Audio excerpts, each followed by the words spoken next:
A young girl's whispered cry for help goes unnoticed by everyone, except one person. When Sarah, a simple grocery store cashier, hears a desperate plea, she steps into a dangerous unknown to rescue a child trapped in fear. But what happens next will change both their lives forever. Follow this emotional journey of courage, compassion, and the ripple effect of one small act that could save countless others. Will Sarah's decision to act be enough to break the silence, or will it be too late for the girl who needed help the most? Before we continue with this story, make sure to subscribe to the channel, as we have a special story that'll be released soon. It was just another quiet evening at the local grocery store. The fluorescent lights hummed overhead, casting a sterile glow over the aisles, where customers moved about with the rhythmic motion of daily routine. Sarah stood behind the register, her hands working quickly, scanning items with practiced ease. She had seen this scene 1,000 times before: tired parents with young children, the elderly shopping for their weekly needs, people lost in their own thoughts, their minds preoccupied with the day's tasks. The air smelled faintly of fresh produce and packaged bread, the usual grocery store mix that never quite left you after a shift. Sarah's thoughts drifted, her mind wandering between the mundane task of ringing up cans of soup and cartons of milk. When she heard it so faint, it almost didn't register. A whisper, "Help." Her hand froze mid-scan, the beep of the scanner ringing through the air, momentarily out of sync with her heartbeat. She looked up, scanning the store, half expecting someone to have said something aloud. It had been so soft, so quiet, that it almost felt like she had imagined it. She glanced over at the lone customer in her line, a mother with 2 small children, chatting quietly to herself. Nothing seemed unusual. Yet, the whisper lingered in her ears like an echo, refusing to fade. The voice hadn't come from the mother or her children. Sarah turned her head, eyes sweeping across the aisles. It came from further down the row, the cereal aisle, where the shelves were stocked high with brightly colored boxes. It was eerily still, and there she saw her, a little girl standing by the aisle's edge, a small figure lost amid the towering boxes. She wasn't looking at anything in particular, just standing there with a soft gaze fixed on the floor. She was dressed in a faded pink jacket, her long brown hair falling in tangled waves around her face, and though the store was busy, the girl seemed to be alone. Sarah felt a tightening in her chest, a knot that hadn't been there just moments before. The whisper had come from her. For a moment, Sarah hesitated. Was it just her imagination playing tricks on her? Perhaps the girl had spoken to herself or to someone else.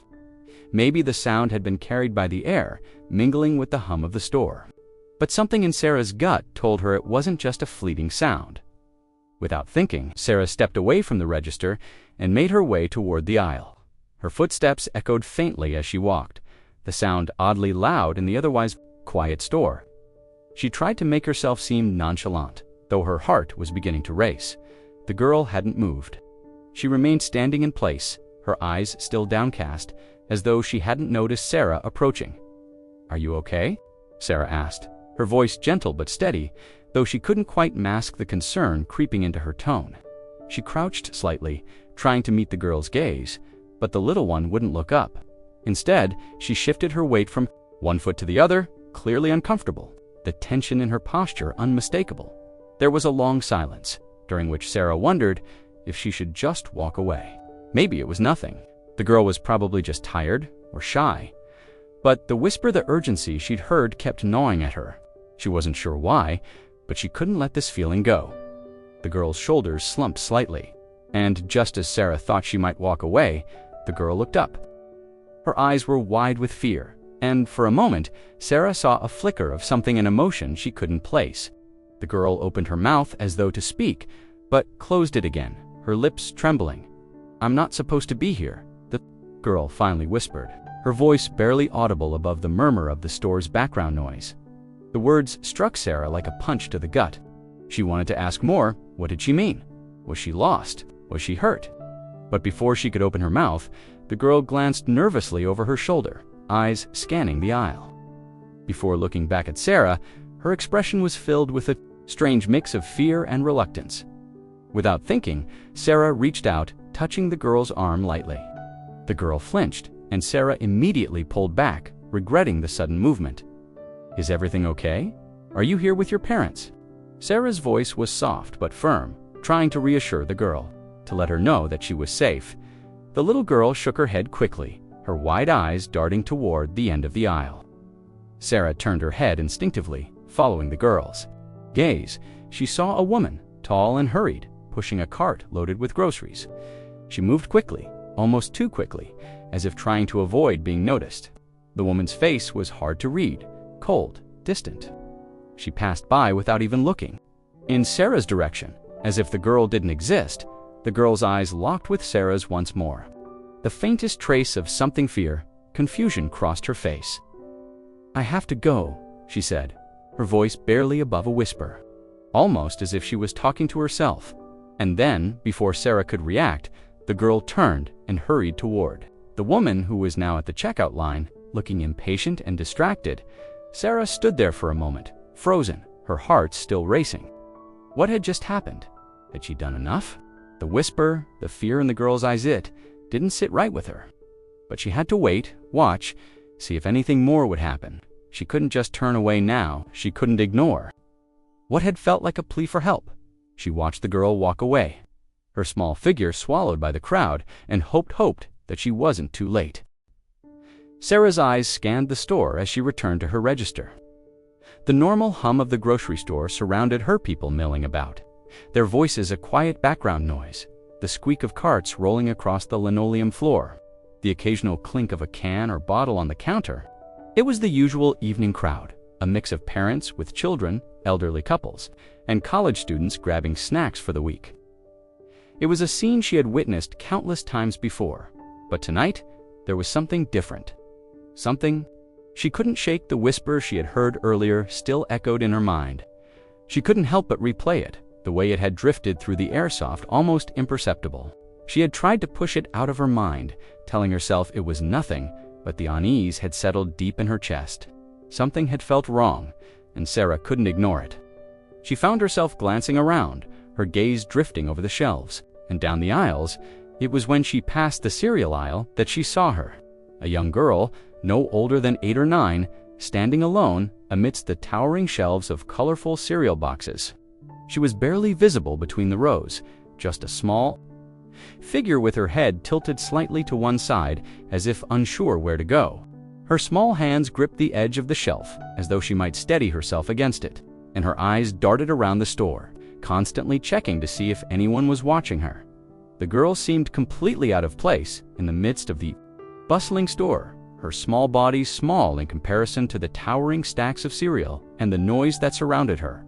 She looked like she belonged to no one, her clothes a bit worn at the edges, her shoes scuffed and frayed. She wasn't crying, but there was a tension in her posture, something tight in the way she held herself, like a rabbit ready to dart at any sound. Sarah paused for a moment, watching her. The girl's wide eyes kept scanning the store, but when they landed on Sarah, they quickly shifted away. There was something in the way she moved that made Sarah's heart race, a sense of uncertainty, of fear, and yet a reluctance to speak or ask for help. She had that look, the look of someone trying to be invisible, not wanting to draw attention, but also unsure of where to turn next. Sarah's gaze followed the girl for a few moments, her mind working in overdrive. She had seen plenty of children in the store, but this one was different. There was something about her that felt off. She was alone, and no parent, no guardian seemed to be nearby. Sarah glanced over her shoulder again, checking the checkout lines and the aisles around the store. No one seemed to be paying attention to the girl, and Sarah found herself wanting to keep an eye on her. The girl took a step back, moving toward the end of the aisle, still glancing over her shoulder, and Sarah instinctively took a step forward. Her heart was pounding now, her breath quickening with the sudden surge of adrenaline. There was a growing feeling in her gut, an unease that she couldn't explain. She had worked in this store for years, seen hundreds of families, watched children run up and down the aisles without a second thought. But this felt different. The girl glanced again at Sarah, but this time their eyes locked for a brief second before the girl quickly turned her gaze back to the ground. The softest of whispers reached Sarah's ears again, barely more. Then a breath. "Help!" Sarah froze. She wasn't imagining it this time. It was a soft, almost imperceptible sound, but there was no mistaking it. The girl had said something. She was asking for help, and the plea was unmistakable. Stretched, and Sarah's heart skipped in her chest. She couldn't move at first, unsure what to do. Was she overreacting? Was she making something out of nothing? But the gut feeling that had started with that faint whisper grew stronger. Sarah's instincts were screaming at her to act, to do something, but she wasn't sure what. The girl seemed so small, so alone, and Sarah wondered why no one else had noticed. Why was no one else stepping in? She took a tentative step toward the aisle, her feet moving almost of their own accord. She moved slowly, trying not to alarm the girl, keeping her distance but making sure the child knew she was being watched. The girl didn't move away. In fact, she barely moved at all. She was still standing by the shelf, her eyes now looking nervously from side to side, her feet shifting uncomfortably on the floor as Sarah neared the aisle. She could see how tightly the girl was holding on to the cereal box in front of her. Her knuckles were white with the pressure. Sarah's chest tightened. What was going on? Why was this child alone? And what was she afraid of? Before Sarah could get any closer, the girl abruptly turned and started walking quickly down the aisle. She didn't glance back at Sarah again, just hurried down the rows of shelves, her footsteps quick, almost frantic. Sarah hesitated for just a moment before following her, a sense of urgency taking over. She had to make sure the girl was okay. She didn't know why, but she couldn't let this go. Something told her that she couldn't just let the girl walk away, disappear into the store, without anyone else noticing. As Sarah walked briskly behind her, she saw the girl stop near the checkout lines, standing in the middle of the path, her gaze fixed on the entrance. Sarah's breath hitched as she watched the girl shift uncomfortably, looking over her shoulder again. She couldn't shake the feeling that something was wrong. But what could she do about it? She wasn't a social worker. She wasn't a police officer. She was just a cashier doing her job. Yet, the feeling that something wasn't right pushed her forward. And then, before she could reach her, the girl turned quickly toward the exit. She didn't look back this time. She just walked out the door, disappearing into the night. Sarah's eyes followed the girl as she walked away from the aisle, her small form moving swiftly toward the checkout area. There was something about her that didn't sit right in Sarah's gut. It wasn't just that she was alone, it was the way the girl carried herself. Her movements were cautious, deliberate, as though she was trying to avoid drawing attention, constantly looking over her shoulder, her head swiveling every few seconds. Sarah couldn't shake the feeling that something was wrong. The girl reached the end of the aisle and paused for a moment. Glancing back down the road toward Sarah, her eyes wide and alert, as though she was checking to see if anyone was following her. It was the briefest of glances, but it was enough to make Sarah's heart skip. There was fear in those eyes, kind of fear that didn't belong in a child's gaze.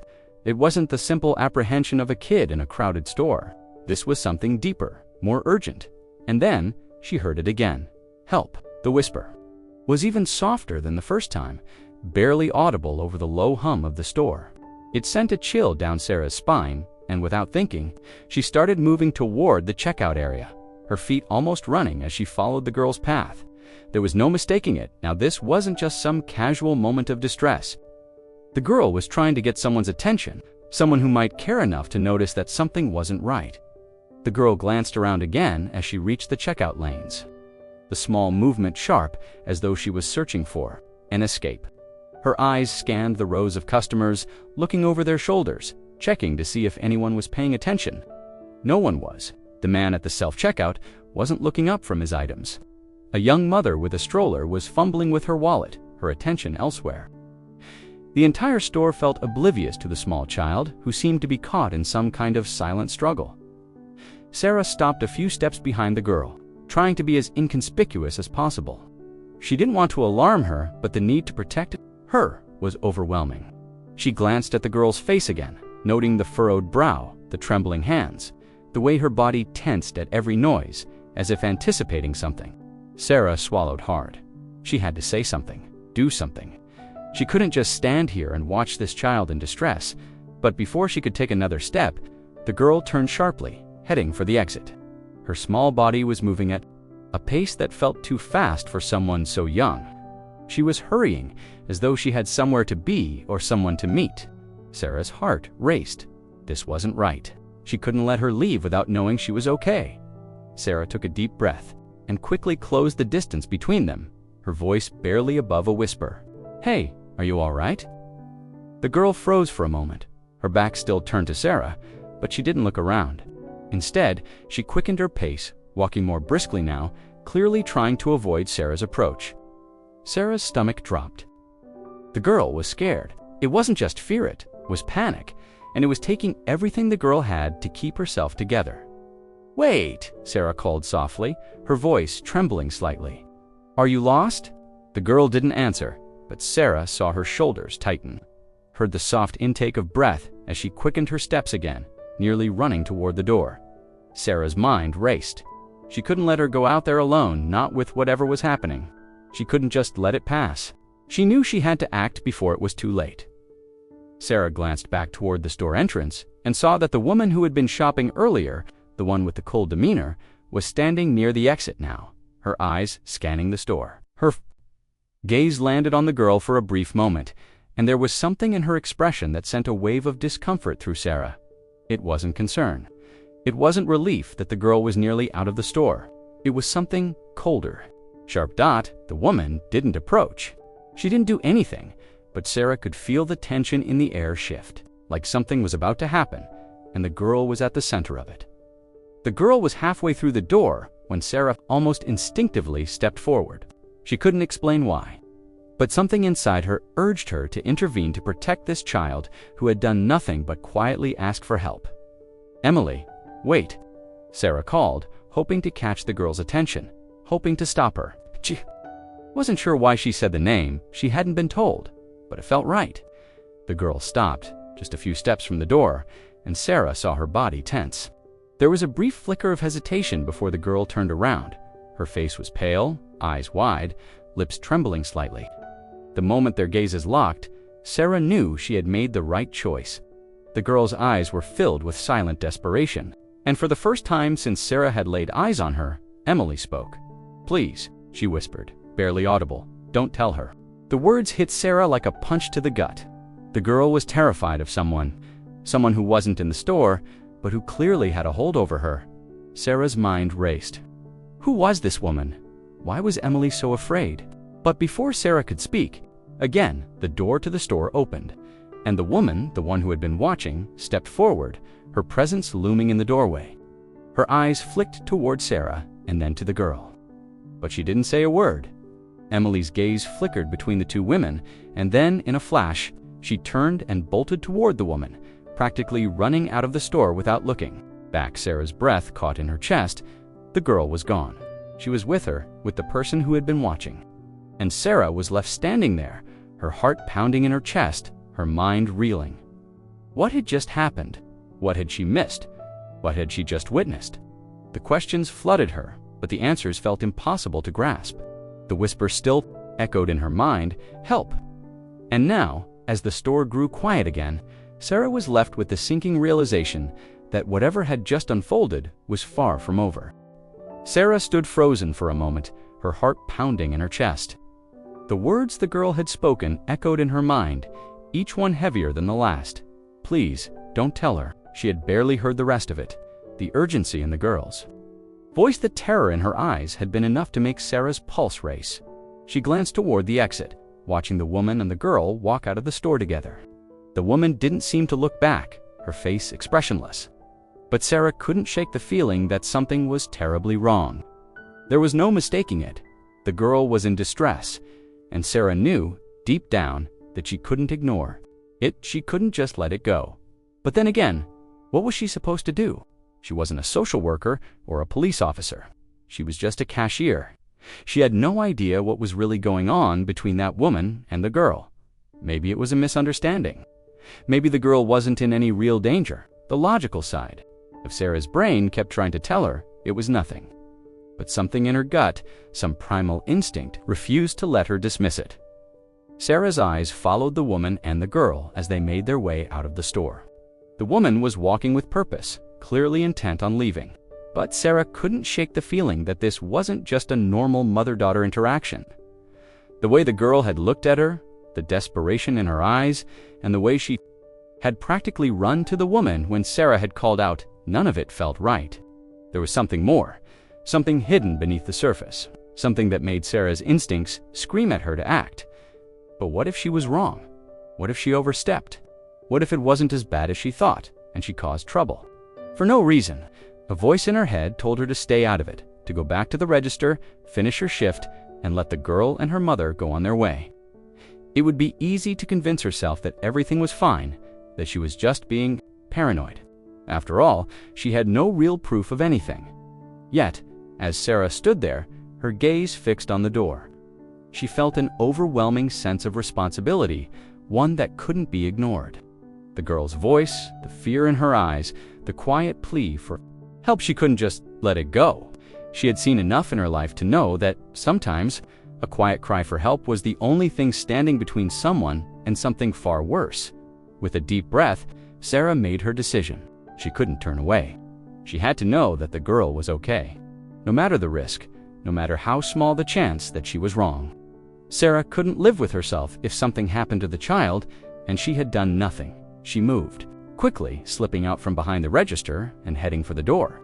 The store's automatic doors whooshed open in front of her, and Sarah stepped into the cool evening air. The street outside was quiet, the last remnants of daylight fading behind the buildings. She spotted the woman and the girl up ahead.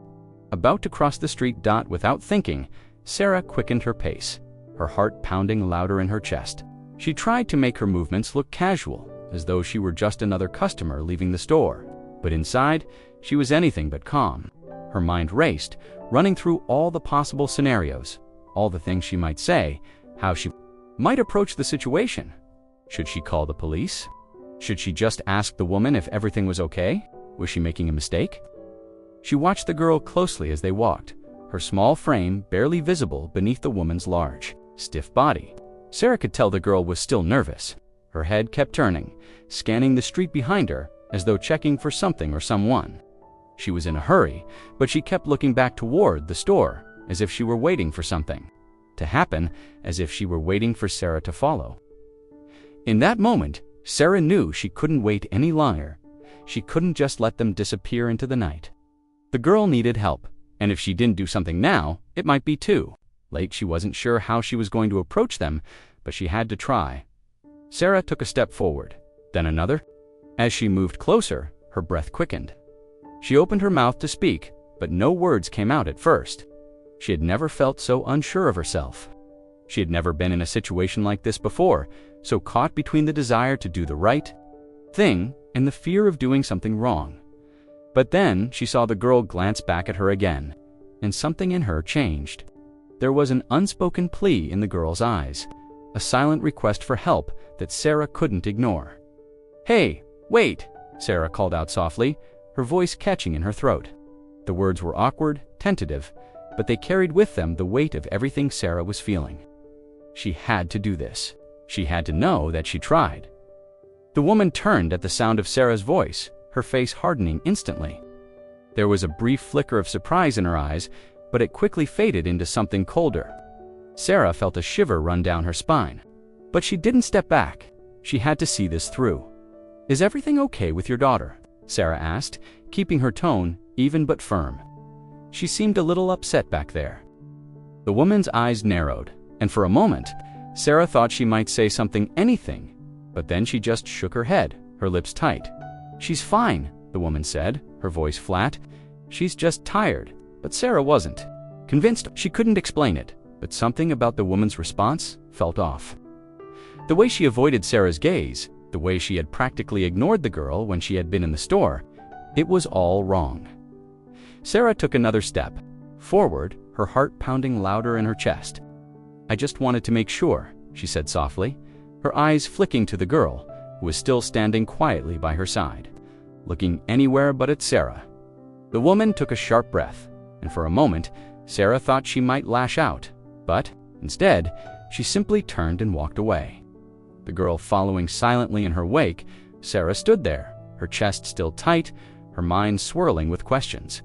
She had acted, but was it enough? Had she done the right thing? She didn't know. But one thing was certain, she couldn't walk away now. Sarah's heart was still racing as she watched the girl walk away, her small frame disappearing into the distance with the woman in tow. She stood frozen for a moment, the cool evening air feeling heavy around her. The feeling of helplessness lingered in her chest like a weight she couldn't shake off. She should have done more. She should have said something, anything, but now it was too late. The girl was out of sight, and with her went the sense of urgency that had driven Sarah to follow them out of the store. But then, out of the corner of her eye, Sarah saw the girl again. She wasn't walking briskly anymore. She had stopped at the curb, her small shoulders hunched as she seemed to hesitate, glancing back toward the store. Her body language was all wrong, too tense, too uncertain. She was still looking for something or someone, her eyes darting from side to side, constantly checking her surroundings, without thinking.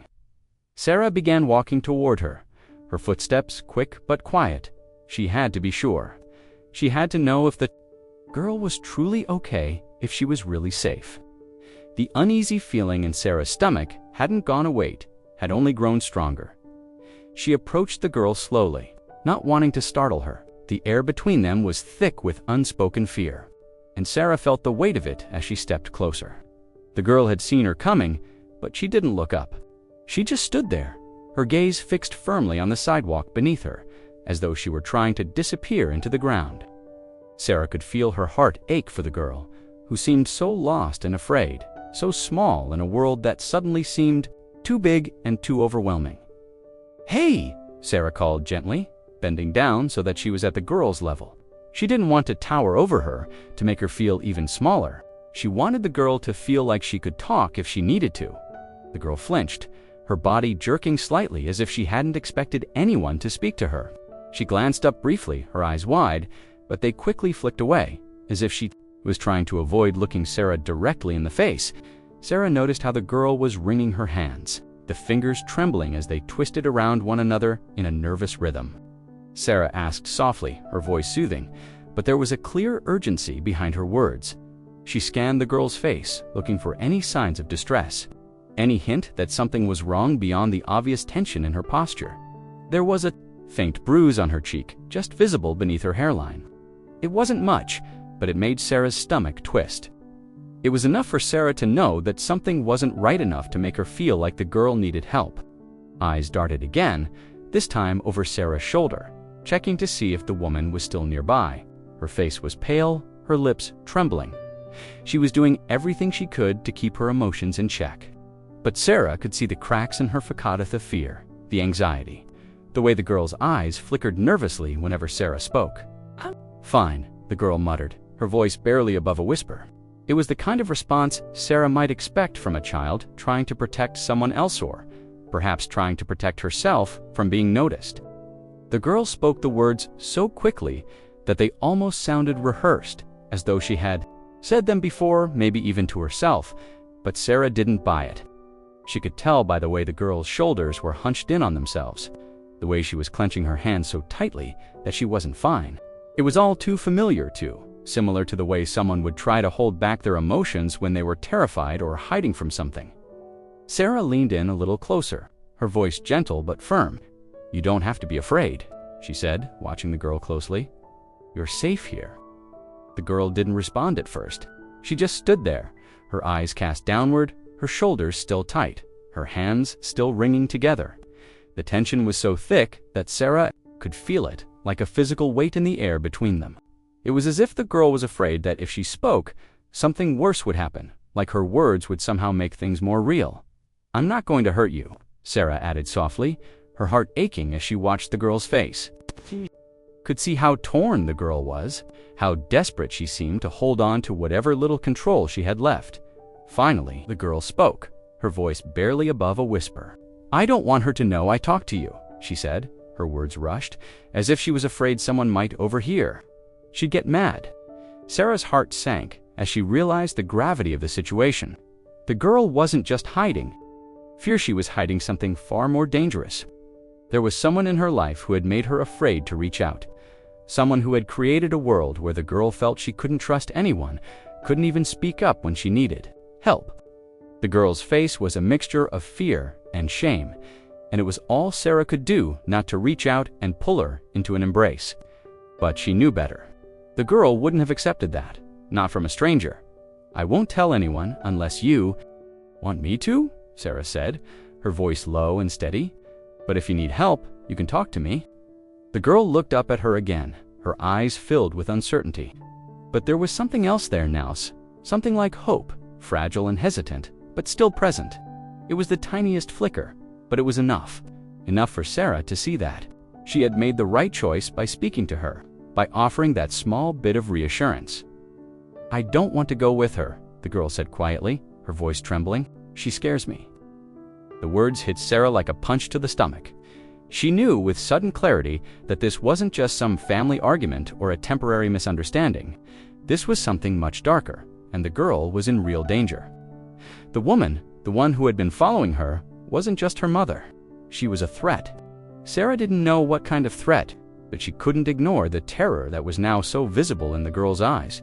"You're not alone," Sarah said softly, taking another step closer, careful not to overstep, careful not to scare. "Her away. I'll help you. You don't have to go back with her." The girl looked at her for a long moment, uncertainty clouding her features, but finally she nodded, just barely. It was all Sarah needed to know. The girl was willing to trust her. It was a small victory, but it was the beginning of something much bigger. The silence between them hung heavy, broken only by the distant sounds of the street and the low hum of the store behind them. The girl, still standing a few feet away, seemed lost in thought. Her eyes stayed trained on the ground, her shoes scuffing slightly against the pavement as she shifted her weight from one foot to the other. The posture of a child, trying to be brave, trying to hold it together. But Sarah could see it, the tremor in her hands, the way her shoulders were drawn inward. As though she were trying to make herself smaller, to disappear. Sarah could see the uncertainty written across the girl's face, even in the faint light of the evening. The girl didn't look up at her. It was as if looking at Sarah directly would break something, an invisible line she wasn't ready to cross. Sarah could almost feel the hesitation radiating off her, like an invisible barrier between them that the girl wasn't willing to cross. "I'm not going to hurt you," Sarah said quietly, her voice soft, trying to reassure the girl, though she wasn't entirely sure what she could say that would make a difference. The fear in the girl's eyes was too strong, too palpable. The girl's response was a small nod, barely noticeable, but it was enough for Sarah to know that she had heard her. A shift, however tiny, in the right direction. But the girl didn't speak. She didn't say anything, and for a long moment there was only the quiet shuffle of her shoes on the sidewalk, the soft, almost imperceptible sound of her breathing. It was as if every word the girl had left to say was caught in her throat, trapped behind the barrier she had built to keep herself together. Sarah watched her, waiting for any sign that the girl might be willing to trust her enough to open up. She took a careful step closer, but the girl flinched slightly, her head tilting down as if to hide the fear that was written all over her face. Sarah stopped, instinctively pulling back, her heart aching for the girl. She wanted to reach out, to say more, to somehow ease the panic that Sarah could see in her eyes, but she couldn't. Not yet. For a moment, neither of them moved. The girl's shoulders were still stiff, her small frame trembling ever so slightly. Her hands, tightly clenched, were hidden behind her back. Sarah's mind raced as she stood there, struggling to find the right words to say, but nothing seemed to fit.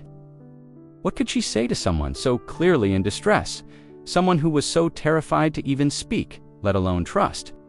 Finally, Sarah spoke. Again, this time with more certainty, her voice lower but steady. "You don't have to tell me everything. I just want to make sure you're okay." The girl hesitated, her eyes flicking toward Sarah for the briefest of moments before darting back down to the pavement. Her lips trembled as she shifted her feet, but she said nothing. There was an almost painful stillness to her, like she was trapped in her own silence. Holding herself together by sheer force of will, Sarah watched her for a moment longer, her own heart aching with the weight of the situation. She understood fear. She knew what it felt like to want to be invisible, to want to disappear when everything felt like it was too much. She didn't know the specifics of the girl's life, but she could see the fear in Hertha. Same kind of fear that came from being pushed too far, from being made to feel small and powerless. Sarah couldn't help but wonder if that fear had been there for a long time. "I'm not going to make you say anything you don't want to," Sarah said softly, stepping back a little to give the girl some space. "But I'm here if you want, to talk if you want help." The girl didn't answer, but Sarah noticed her glance toward the store for a split second. The motion was quick, almost imperceptible, But Sarah saw Iten's unconscious gesture, a glance toward something familiar. Maybe the store had felt safe to her once, or maybe it was just another place she had been forced to spend time in. Sarah didn't know. But the way the girl had looked at it spoke volumes. The girl's shoulders relaxed just a fraction, the tightness around her body easing ever so slightly. It was small, but it was there. A tiny indication that Sarah's words might be getting through, that the girl might be starting to trust her, even just a little. "Do you want to sit down?" Sarah asked gently, her eyes scanning the area for somewhere safe they could go. She didn't want to push too hard, but she could tell the girl needed to move, needed to do something to break the tension. "There's a bench just up ahead. If you want to sit for a minute." The girl didn't answer, but her feet shifted slightly, and Sarah took that as a sign. She turned toward the bench she had pointed out and motioned for the girl to follow.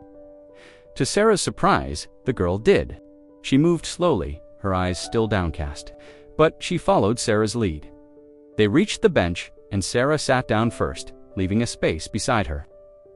The girl lingered for a moment, hovering near the edge of the bench, still unsure, still caught between wanting to trust and being too afraid to let herself do it. Sarah kept her gaze steady, not pushing the girl, not rushing her. She could wait, she could be patient. Finally, the girl sat down beside her, keeping her distance though. Her body seemed a little less tense now. She didn't speak, but Sarah didn't mind. She would wait. She would give her the time she needed. After all, some things took time to build, especially when trust had been broken somewhere along the way. And as they sat there in the fading light of the evening, Sarah couldn't help but feel a small sense of hope. The girl hadn't run away, hadn't pushed her away. She was still here, sitting beside her, and that was a step in the right direction. The silence between them stretched out, but it wasn't uncomfortable. Sarah could feel the weight of it, heavy and thick, but it wasn't the kind of silence that suffocated. It was more like a pause, as though the girl was gathering the courage to speak, and Sarah was patient enough to let her take her time. The girl sat a few inches away, her small body curled slightly inward, her hands still clenched tightly in her lap, but she was here. She hadn't run, hadn't walked away when Sarah had offered to sit with her. That small act of stillness, of staying put, was more than Sarah had expected. It was a small sign, but it was there. Emily didn't speak at first, and Sarah didn't push her. She kept her posture open, casual, trying to appear as non-threatening as possible, though inside she was anything but calm. Her heart was still racing, the worry gnawing at her thoughts. What had brought Emily to this point? What had made her so frightened, so closed off? There was more to this story, and Sarah knew it. Finally, after what felt like an eternity, Emily shifted beside her. Sarah glanced over, meeting the girl's gaze, but Emily quickly dropped her eyes again, staring down at the ground. She seemed to be searching for words, or perhaps fighting the urge to speak. Sarah didn't know. But she waited then, just as Sarah was beginning to think Emily might not speak at all. She heard Ita whisper, so soft it was almost swallowed by the sound of the evening breeze. Emily. The name hung in the air, soft and tentative, as if she were unsure whether it was safe to say. It was the first real thing Emily had offered, and Sarah didn't want to rush her now. She just nodded gently, showing her acknowledgement, but giving Emily space to share what she needed. Emily didn't look up.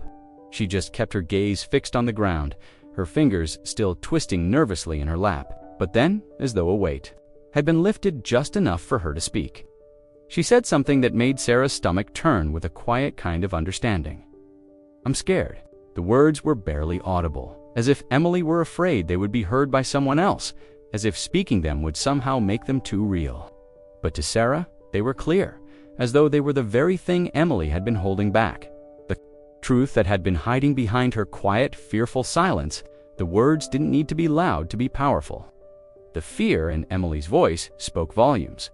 Sarah's heart went out to the girl. She could hear the fragility in Emily's voice, the kind of fear that was raw and real, the kind that didn't come from something imagined.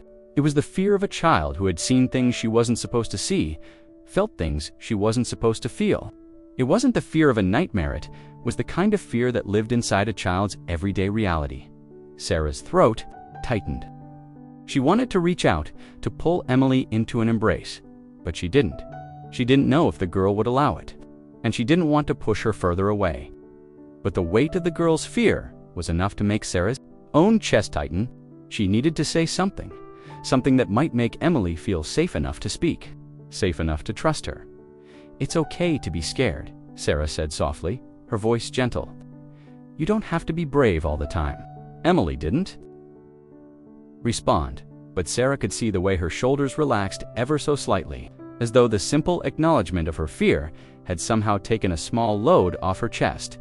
Emily's breathing had slowed just a little, and the tension in her hands lessened, though they were still clenched tight. After a long pause, Emily's voice broke the silence again. This time, a little steadier, but still fragile. "Not my real mom," Emily said, the words tumbling out in a rush, like she'd been waiting to say them for too long.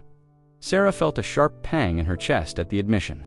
The girl wasn't just scared, she was confused, trapped in a situation that had made her question the very person who was supposed to protect her.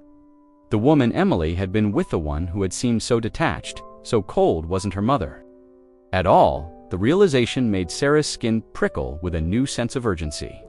Whatever had been happening between Emily and this woman went far beyond a simple misunderstanding or a family dispute. This was something darker. "I don't know who she is," Emily continued, her voice breaking slightly, though she kept her gaze fixed on the pavement. "She says she's my mom, but she's not. I don't remember my real mom. I don't remember anything before her." Sarah's heart twisted in her chest. The girl didn't even remember the woman who was supposed to love her, the woman who had given birth to her. Sarah couldn't imagine what that must be like, to feel so lost, so disconnected from the one person who was supposed to anchor her in the world. Emily's eyes filled with unshed tears. But she didn't let them fall. She blinked quickly, wiping her eyes with the back of her hand before Sarah could see the emotion behind them.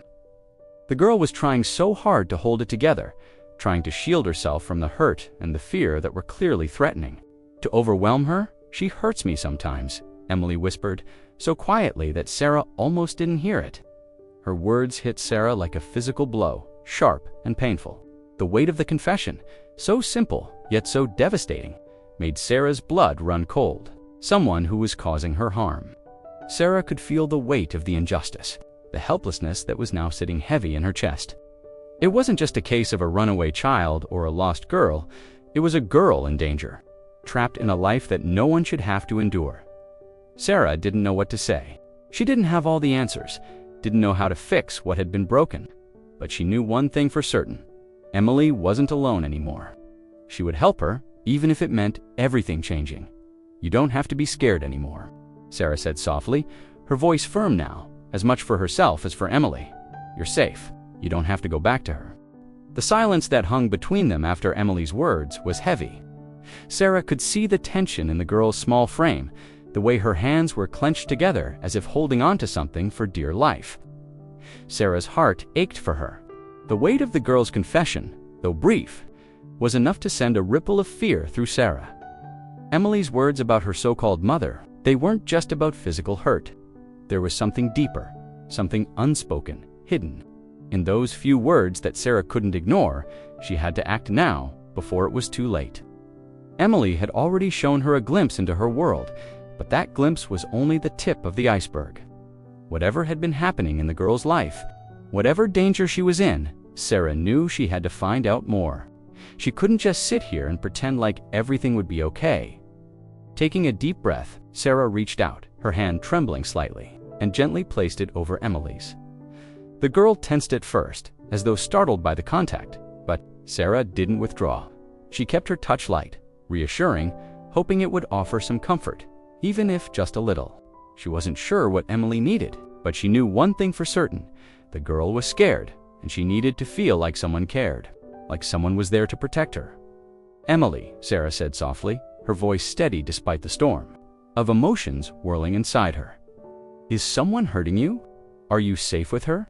The words left her mouth before she could stop them, the question slipping out with more urgency than she had intended.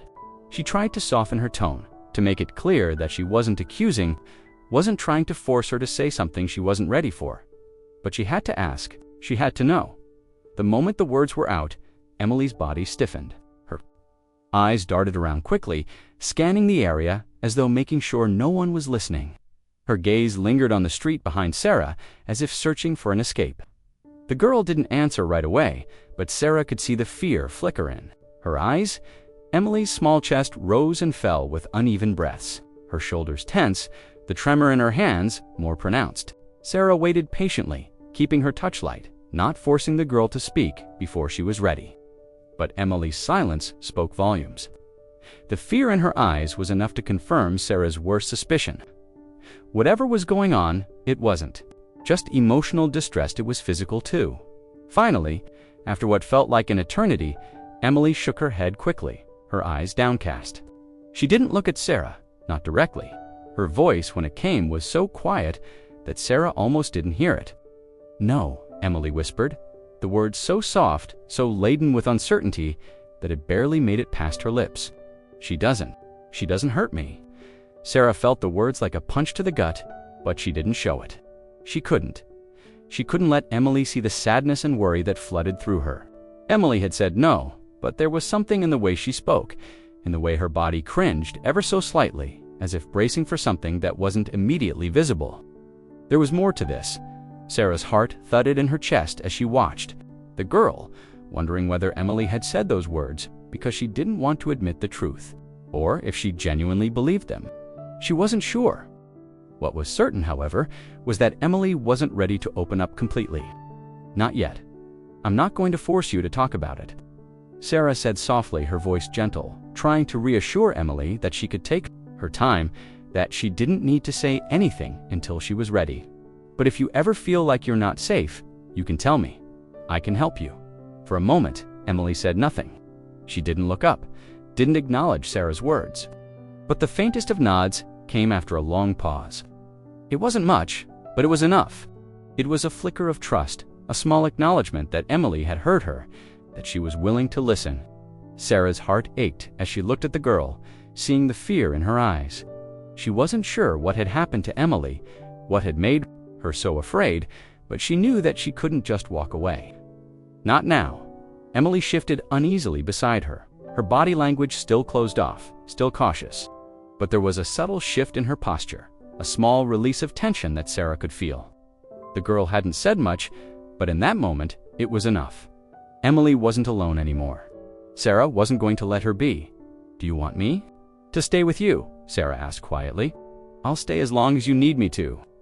For a brief second, Emily looked up at Sarah, her eyes wide and searching, and Sarah could see the conflict in them. She was still scared, still unsure, but there was something else there too. Hope that maybe, just maybe, someone cared.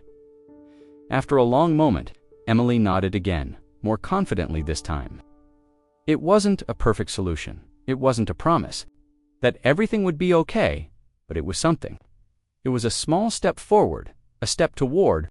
Sarah didn't know how long it would take or what would happen next, but she knew one thing for sure. She wasn't going to let Emily face it alone. As the streetlight above them flickered on, casting a soft glow on the sidewalk, Sarah sat with Emily in the quiet darkness. There was still so much to figure out, so many questions unanswered, but for now, this was enough. She was here, and that was all Emily needed to know. The quiet between them deepened as Sarah and Emily sat together on the bench, the soft evening light casting long shadows on the pavement around them. The streets were growing quieter now, the occasional car passing by, the distant hum of the city only faintly reaching them. Emily was still sitting close to Sarah, though her posture remained tense, her small shoulders hunched in on themselves. Sarah could sense the weight of the girl's silence, but she knew better than to rush her. She wasn't going to push, not yet. But the longer they sat, the more Sarah's instincts told her that there was something she wasn't seeing, something more lurking beneath the surface. Something that felt just slightly ... off. Sarah glanced at Emily again, trying to read the girl's face, looking for any clue, any sign that would tell her what to do next. The girl's expression remained unreadable, her eyes still fixed on the ground, her hands twisting nervously in her lap. She wasn't crying, but there was an undercurrent of fear in her that Sarah could feel with every passing second. It wasn't just the fear of being lost or of talking to a stranger. It was something else, something much deeper. Sarah shifted slightly, trying to make herself more comfortable, But her mind was racing. She had to do something, anything, to break through that invisible wall that kept Emily from trusting her fully. She needed to connect with her, to give the girl a reason to open up, to share what was really going on. Emily was so young, far too young to be carrying around the kind of fear Sarah had seen in her eyes. And there was no way she could sit here and pretend everything was fine when Sarah knew, deep down, that it wasn't. She thought for a moment, then decided to share.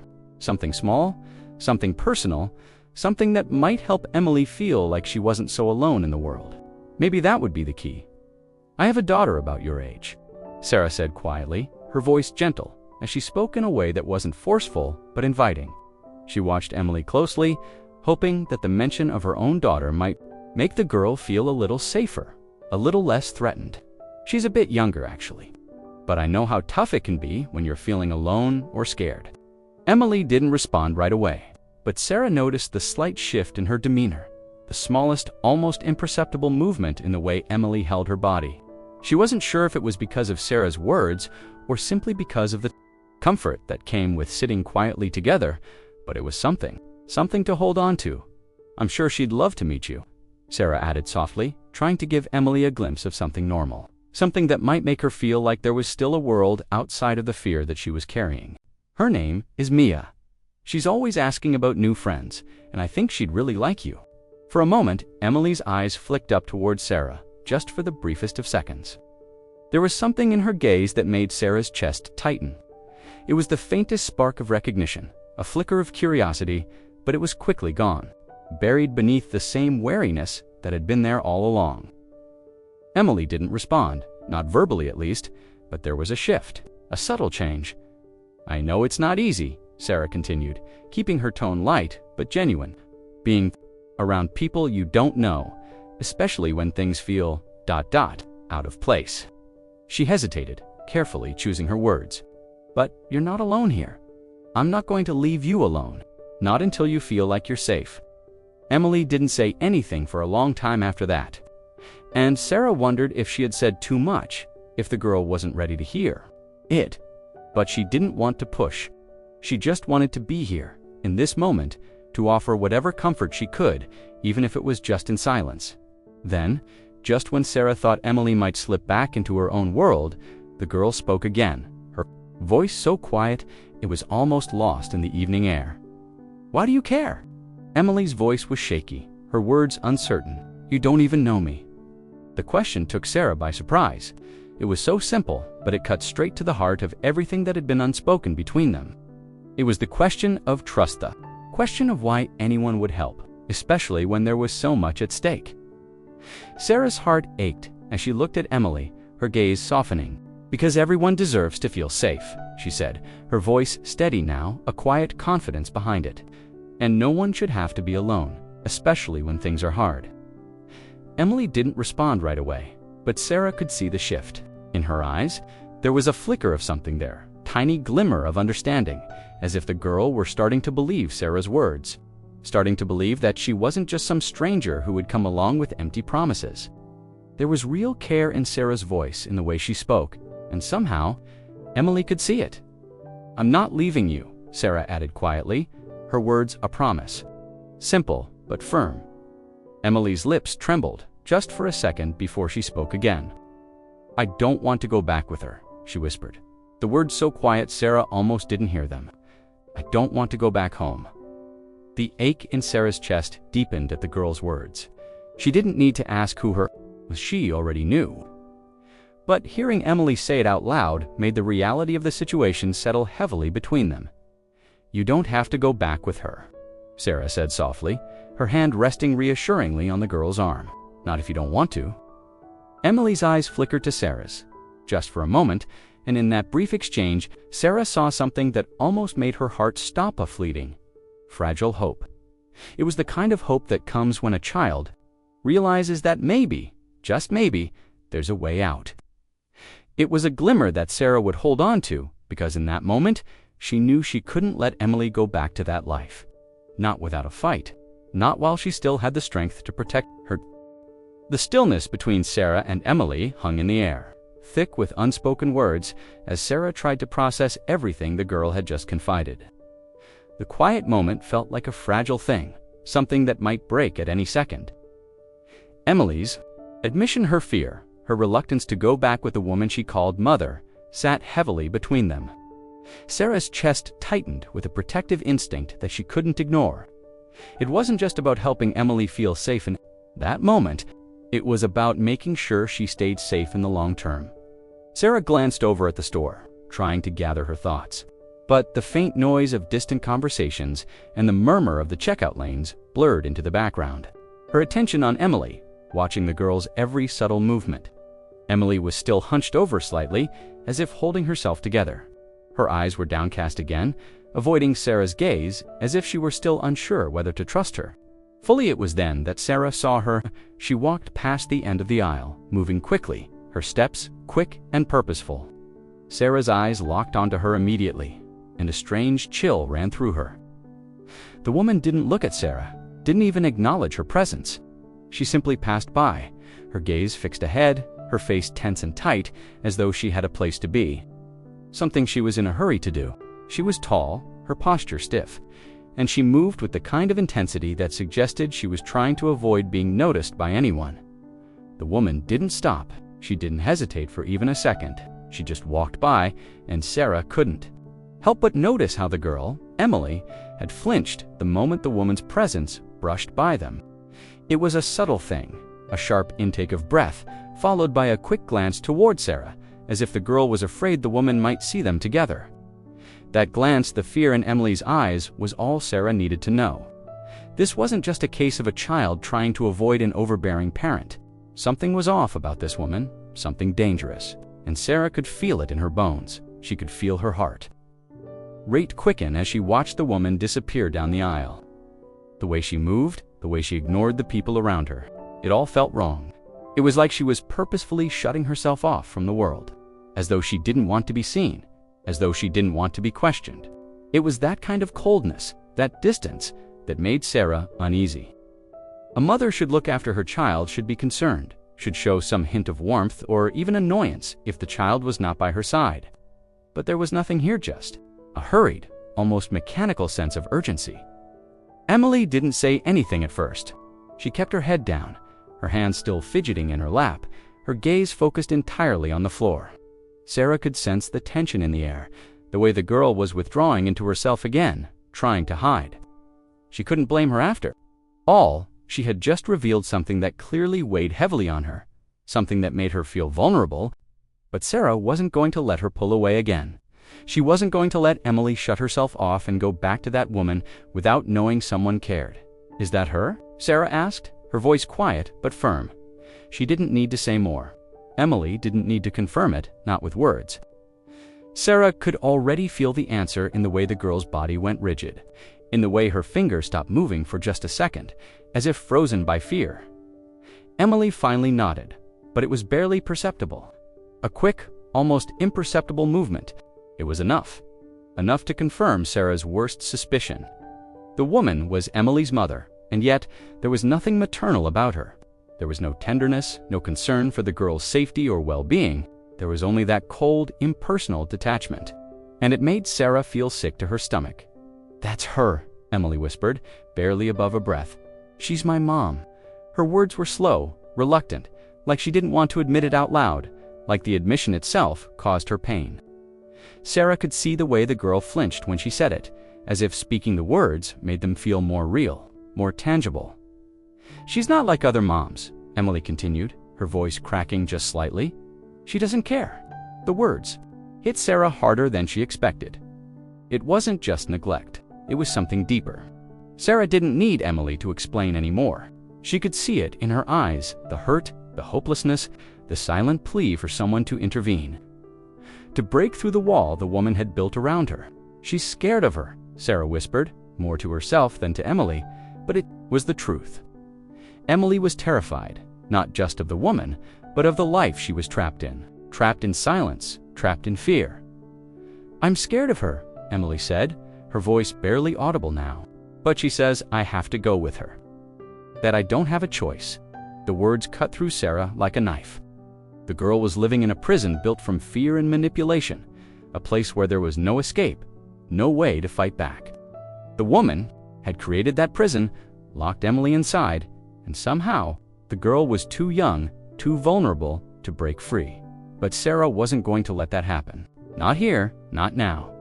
She had to make sure Emily was safe. She had to do something, anything, to give this girl a chance at a future that wasn't dictated by fear. "You don't have to go back with her," Sarah said firmly, her voice steady despite the whirlwind of emotions crashing through her. "I'm not going to let you go back to that. You don't deserve that." Emily's eyes met Sarah's, wide with something close to desperation. There was something like hope in her gaze now, something fragile but real. Emily wasn't sure, yet Sarah could tell, but that glimmer, however small, was there. It was all Sarah needed to see. Emily was starting to believe her, starting to trust that someone might actually care enough to help. "Don't worry," Sarah whispered, more to reassure herself than anything else. "You're not alone." As Sarah watched the woman move farther down the aisle, her unease grew, building with each step the woman took. The coldness in her demeanor was undeniable, and yet it was subtle just enough to make Sarah feel unsettled, like a piece of the puzzle that didn't quite fit. The woman didn't glance at Emily, didn't acknowledge her presence, as if she were nothing more than an accessory on a shopping trip. It wasn't the way a mother should act, Sarah thought. A mother should care, should keep an eye on her child, especially in a crowded place like this. But this woman, Emily's mother, appeared to be in a world of her own. Her eyes fixed ahead as if she had no interest in anything around her, let alone her own daughter. Sarah's gaze followed the woman, her instincts screaming that something wasn't right. The woman was rushing, as if she had somewhere important to be. But Sarah couldn't shake the feeling that it wasn't just the pace of her steps that bothered her. It was the way she moved, with such purpose, with such disregard for Emily's presence. There was no warmth, no care in the way she acted, nothing that even remotely resembled the concern a parent should show. It was as if Emily didn't exist at all, as if the woman was entirely indifferent to her existence. As Emily sat next to Sarah, the girl's body remained tense, her hands fidgeting in her lap, her eyes darting toward the woman, and then quickly looking away, as though afraid of being seen. She didn't speak, but the discomfort was clear on her face. Emily's gaze flickered nervously from the woman to Sarah, and Sarah couldn't help but feel a surge of protectiveness. She had seen parents with all kinds of temperaments over the years, but it was different. This wasn't just neglect or disinterest. It was something colder, something more sinister. Sarah couldn't explain it, but she knew deep down that there was something fundamentally wrong with this situation. The woman paused at the end of the aisle, her gaze flicking briefly over the shelves before she reached for a box of cereal without a second thought. Her hand moved quickly, efficiently, but there was no tenderness, no care in the way she interacted with the world around her. She didn't check to see if Emily was still following her. She didn't call out to the girl, didn't make sure she was safe, or even acknowledge her presence. She simply grabbed what she needed and moved on, as though Emily were nothing more than an afterthought, a shadow that followed her. The more Sarah watched, the more the woman's behavior felt wrong.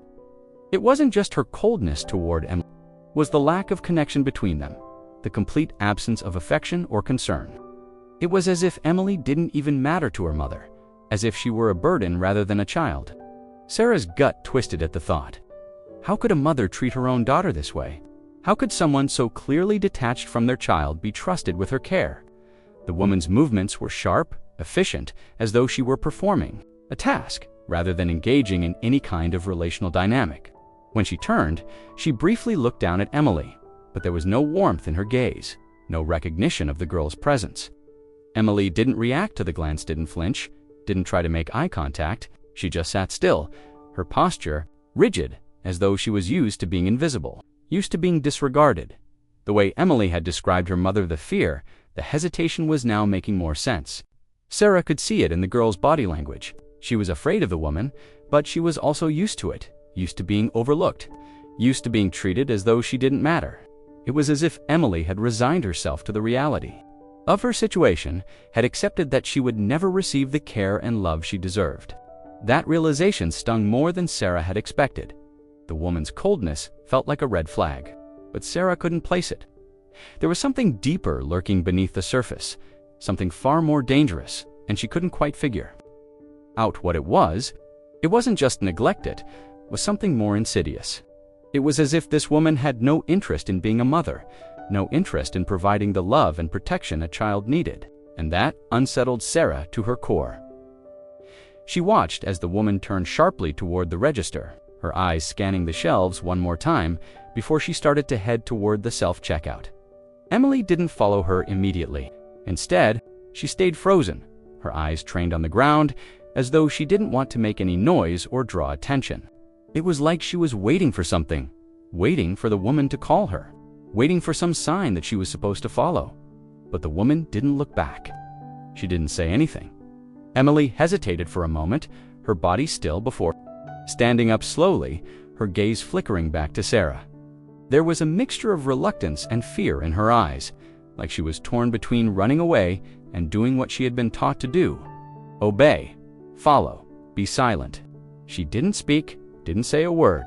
She just stood there, taking slow, hesitant steps toward the woman, her feet dragging slightly, like she wasn't sure if she should go, if it was safe. As Sarah watched them, she realized just how deep the problem went. This wasn't just a case of a child being neglected or ignored. It was something darker. The woman didn't just not care about Emily Shea, was actively shutting her out, erasing her presence as though the girl didn't matter. Sarah had seen enough in her life to recognize the signs of emotional abuse, and this felt like one of the most profound forms of it. It was a silent, crushing form of control, and Sarah knew that if someone didn't step in, Emily would continue to live in the shadows of her mother's indifference. The woman turned once more, barely acknowledging Emily's presence, and Sarah felt a sudden surge of anger. She couldn't let this continue. She couldn't just stand by and do nothing. Emily needed someone to stand up for her, who would see her, who would fight for her, and Sarah was determined to be that person. The quiet of the store felt louder now, the hum of fluorescent lights and the shuffle of feet blending with the tight knot that had formed in Sarah's chest. She watched Emily follow her mother, a small, fragile figure behind a cold, indifferent woman. There was no warmth in their exchange, no reassurance, only the overwhelming tension that clung to both of them. Emily didn't seem to want to be there, but she was following nonetheless, her steps slow and hesitant, as if bound to something she couldn't escape. Sarah's eyes moved between Emily and the woman, trying to make sense of it all. She had seen neglect before, but this felt different. The woman's indifference to her own daughter was suffocating, and Emily's quiet compliance, the way she kept her head down and followed without a word, spoke volumes. It was clear that the girl wasn't just trying to avoid conflict. She was afraid. As the woman reached the self-checkout counter, Sarah took a tentative step forward, her instinct telling her to act, to do something, anything, to help Emily. The girl had already shown her a glimpse of the fear she was living with, but she still hadn't spoken openly about it. Sarah could feel it hanging in the air like a silent plea for help, and she couldn't ignore it any longer. Just as she was about to walk closer, to offer some kind of intervention, she felt a gentle tug at her sleeve. It was so light, so subtle, that for a moment she wasn't sure if she'd imagined it. But then she heard it, a soft whisper, barely audible, but unmistakable. "Please don't tell her." The fear in Emily's voice was palpable. Sarah's breath caught in her throat, her gaze snapping down to the girl. Emily was standing next to her now, her small hands still gripping Sarah's sleeve, pulling her slightly closer as though she needed the reassurance of human contact. Something to break the cold, oppressive atmosphere that surrounded her. Heart broke in that instant. The girl wasn't just afraid of the woman.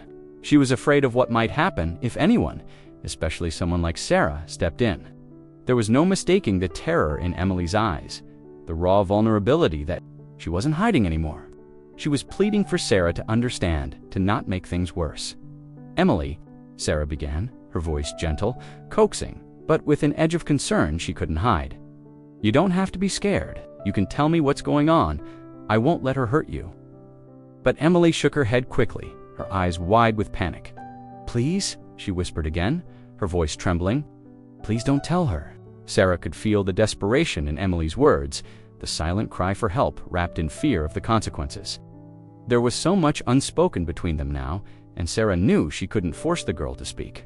She had to find another way, a way to make Emily feel safe enough to trust her, to know she wasn't alone.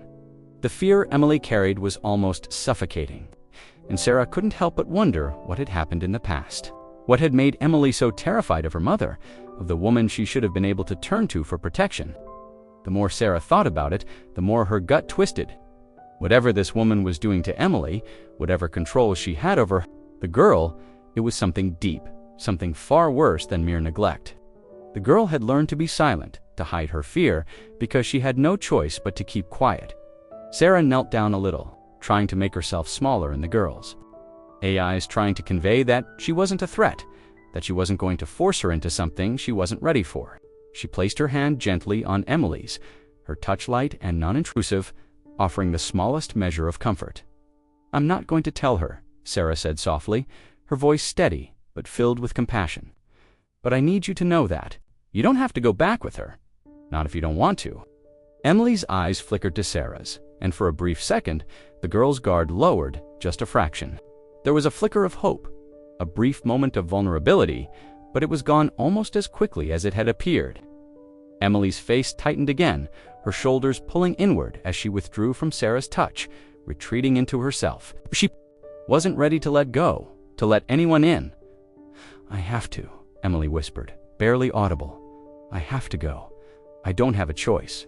The words hung in the air between them, like a cold, harsh truth. Emily truly believed she had no choice. That whatever bond she shared with the woman, however broken and toxic it might be, was something she was trapped in. The idea of leaving, of going against the woman's control, was too terrifying to even contemplate. Emily had learned to survive by following her, by keeping her head down and doing what was expected.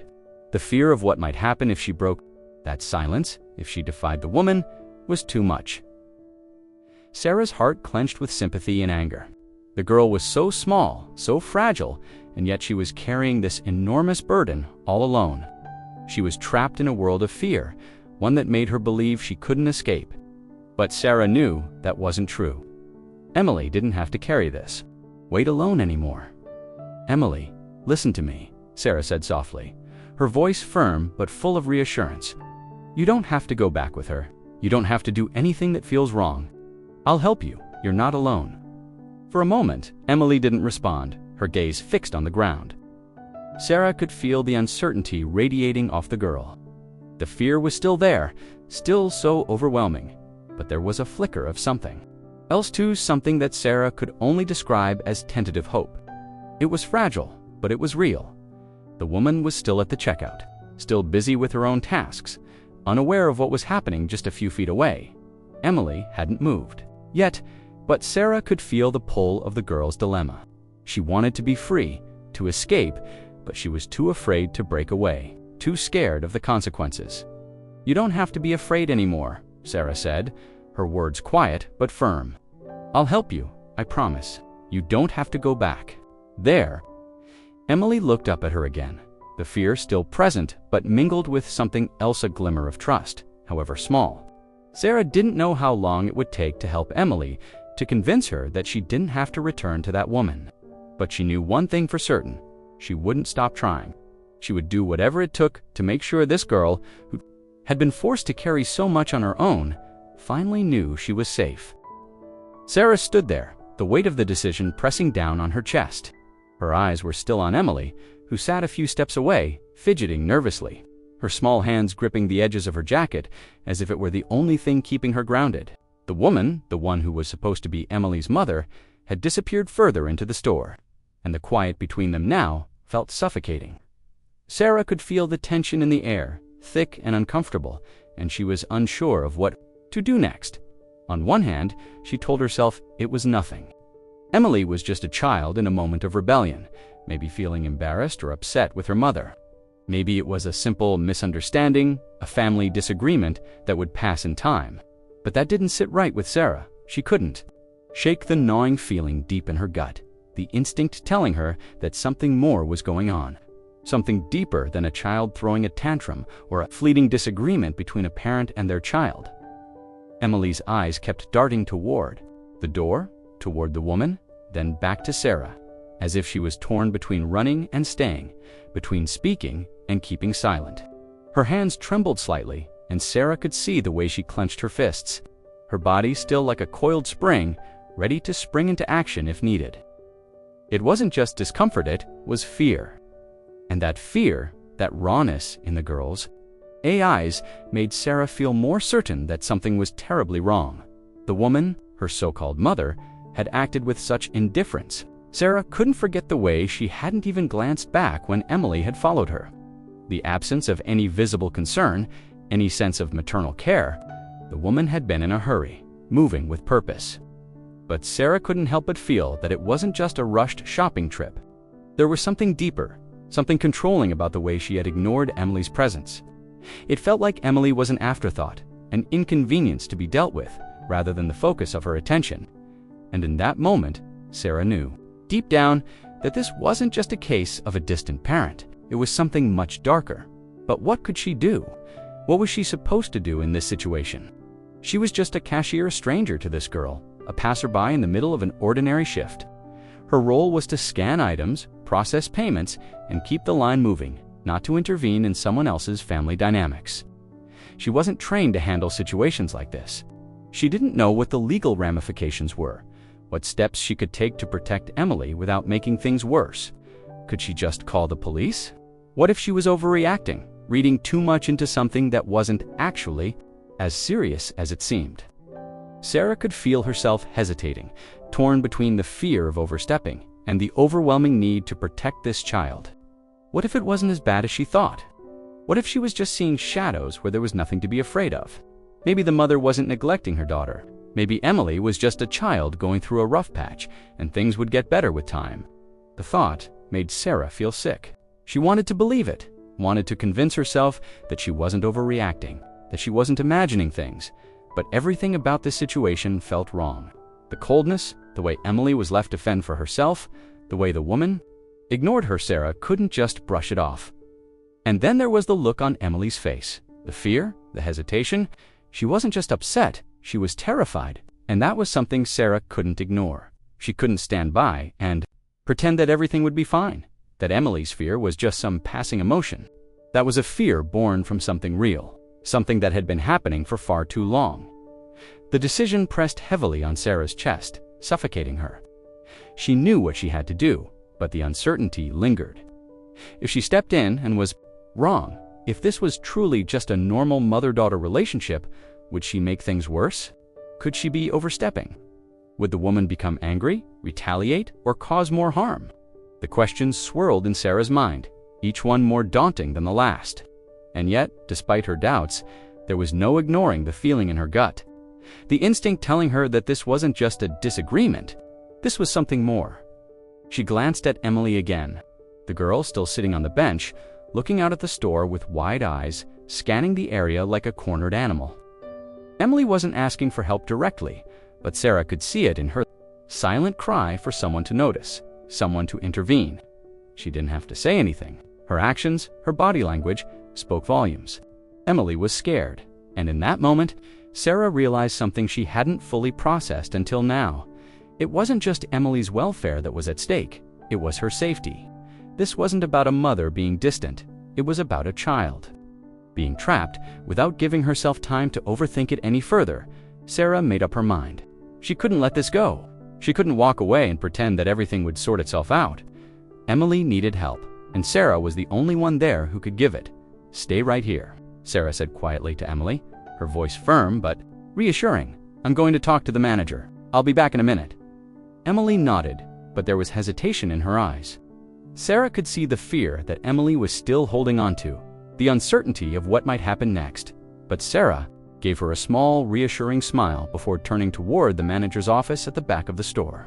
She didn't know how to handle this, didn't know exactly what to say, but she knew one thing for sure: she couldn't leave this girl behind. As Sarah walked, her thoughts were racing. There were so many unknowns, so many things she couldn't control, but there was one thing she could do. She could act.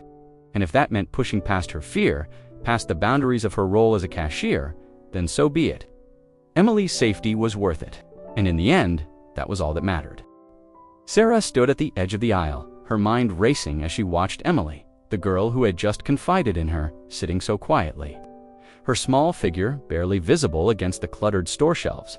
It was as if the weight of everything she had shared was pressing down on her tiny frame, and Sarah could see the tension in every movement the girl made. Emily had been through a lot of somethings that no child should ever have to endure. And Sarah couldn't shake the feeling that she had just uncovered the surface of something much deeper.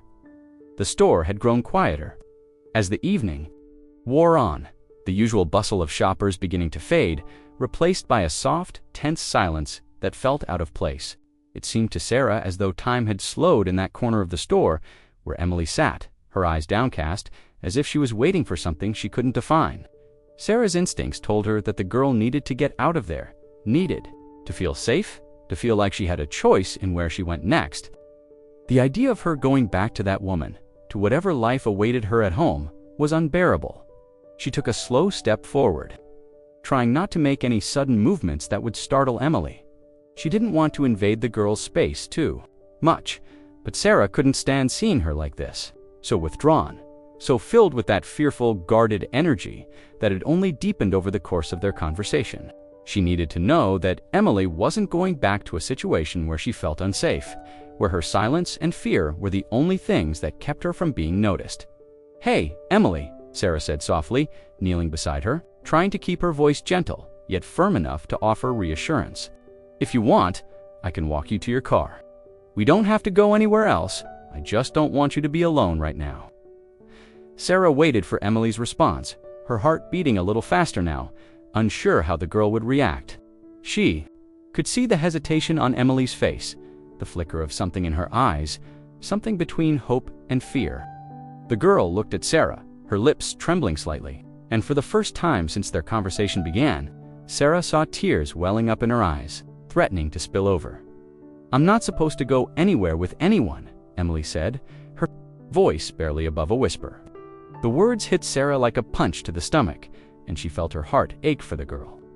Emily's eyes quickly darted away, her small shoulders sagging, as if the weight of her words had made her even smaller, even more fragile. She wiped at her eyes quickly, as if trying to force the tears back, but they continued to linger. Pooling at the edges of her lashes, the words hung in the air, and Sarah immediately understood what Emily was saying. The girl had been conditioned to believe that she had no choice, that she couldn't trust anyone, that every action was measured by the rules of fear and control she had grown used to. Emily wasn't just afraid of leaving with Sarah, she was afraid of breaking those unspoken rules, of going against whatever authority held her in that suffocating grip. Sarah felt her chest tighten with sympathy, but she also knew this was a turning point. Emily was telling her something vital, something that she hadn't been able to say before. It wasn't just that she didn't trust Sarah, it was that she couldn't trust anyone. Her world had been reduced to a place where choices were taken away from her, where fear ruled her every decision, and where silence was the only way to stay safe. And here, in this moment, Emily had to fight against everything she had ever known in order to even consider leaving with someone who might actually help her. "Emily, you don't have to go anywhere with anyone you don't want to," Sarah said, her voice firm, her hand gently touching the girl's arm to emphasize her words. "I understand you're scared, but I'm not going to force you to do anything. I just want to help you." Emily didn't say anything at first. Her gaze stayed fixed on the floor, her hands twisting together in her lap, as though she were still deciding whether or not to trust Sarah's words. But then, after a long moment, she spoke again, her voice quieter than before, but somehow stronger. "I don't know what to do," Emily whispered. The words seemed to break free from her, a release of the tension that had built up inside her, and as she spoke them, she looked up at Sarah, her eyes full of that same vulnerability that had haunted them throughout their conversation. "I don't know who to trust." The honesty in her voice, the raw emotion behind it, almost brought tears to Sarah's eyes. She had no idea how long Emily had been holding on to this fear, this deep uncertainty. The girl had been living in a world where trusting anyone felt impossible, where every step was weighed down by the belief that no one could be relied upon. But Sarah wasn't going to let that stop her. She wasn't going to let Emily walk away feeling like no one cared. "You can trust me," Sarah said, softly, squeezing the girl's hand gently. "I'm not going anywhere, Emily, and I'll do everything I can to make sure you're safe." The girl's face was still full of uncertainty, but there was something else there now, too, a flicker of hope, something that had been missing. Before, she didn't fully believe it yet, Sarah could tell, But Emily had taken a small step forward in allowing herself to believe that maybe, just maybe, someone would be there for her. It wasn't a huge breakthrough, but it was a start. And for Sarah, that was everything.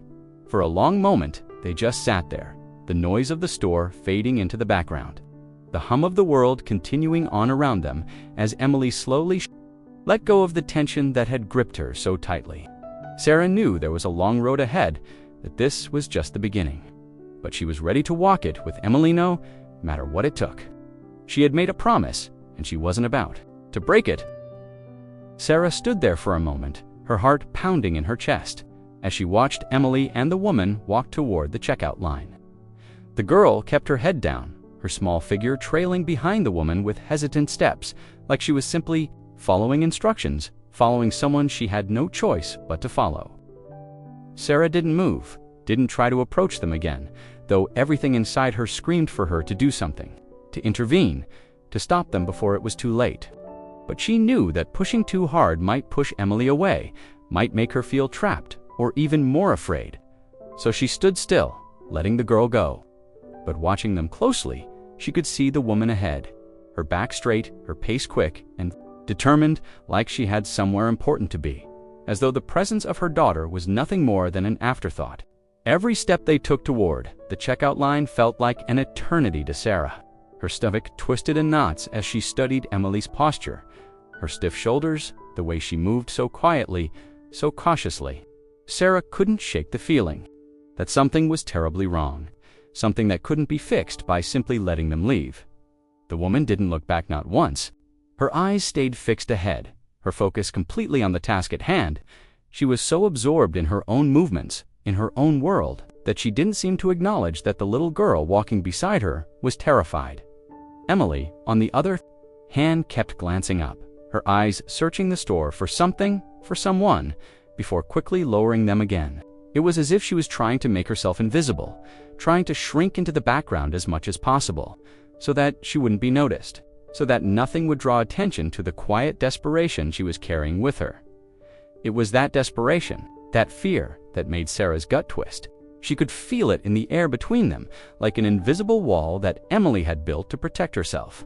But the more Sarah watched, the more she realized that this wall wasn't just built out of fear. It was built out of years of being ignored, of being made to feel small, of being told, perhaps without words, that she didn't matter. The way the woman moved, the coldness in her every gesture, spoke volumes. It wasn't just neglect.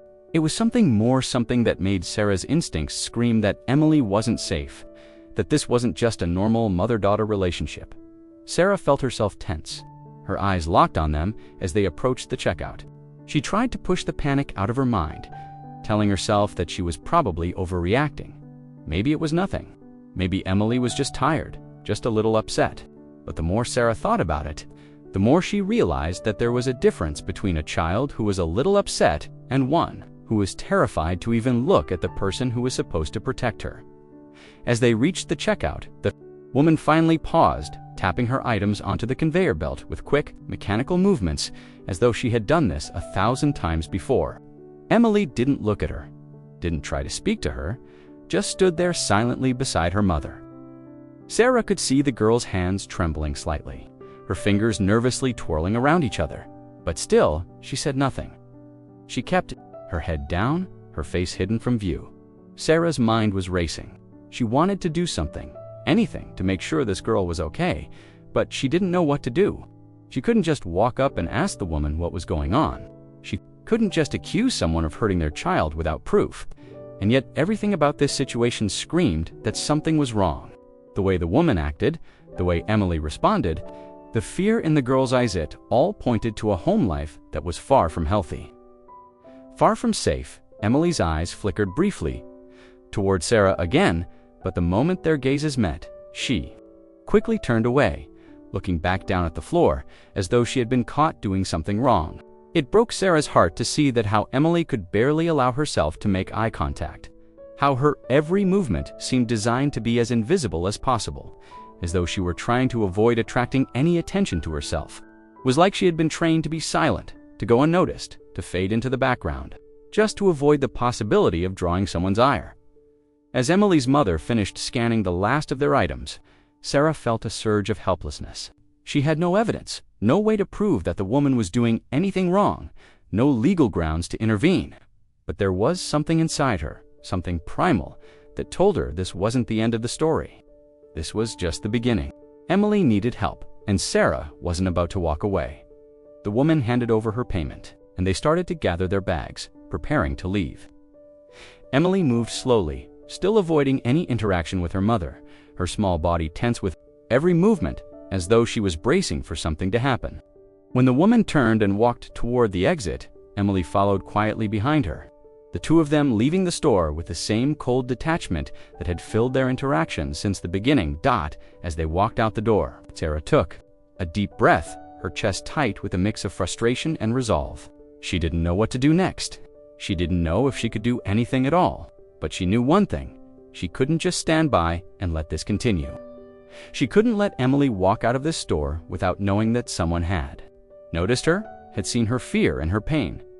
Sarah stood there for a moment, watching the door swing closed behind them, the sound of it echoing in the stillness of the store.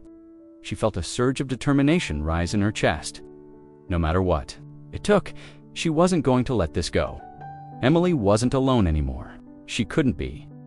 Sarah stood frozen, her eyes locked on the door where the woman and Emily had just exited the store.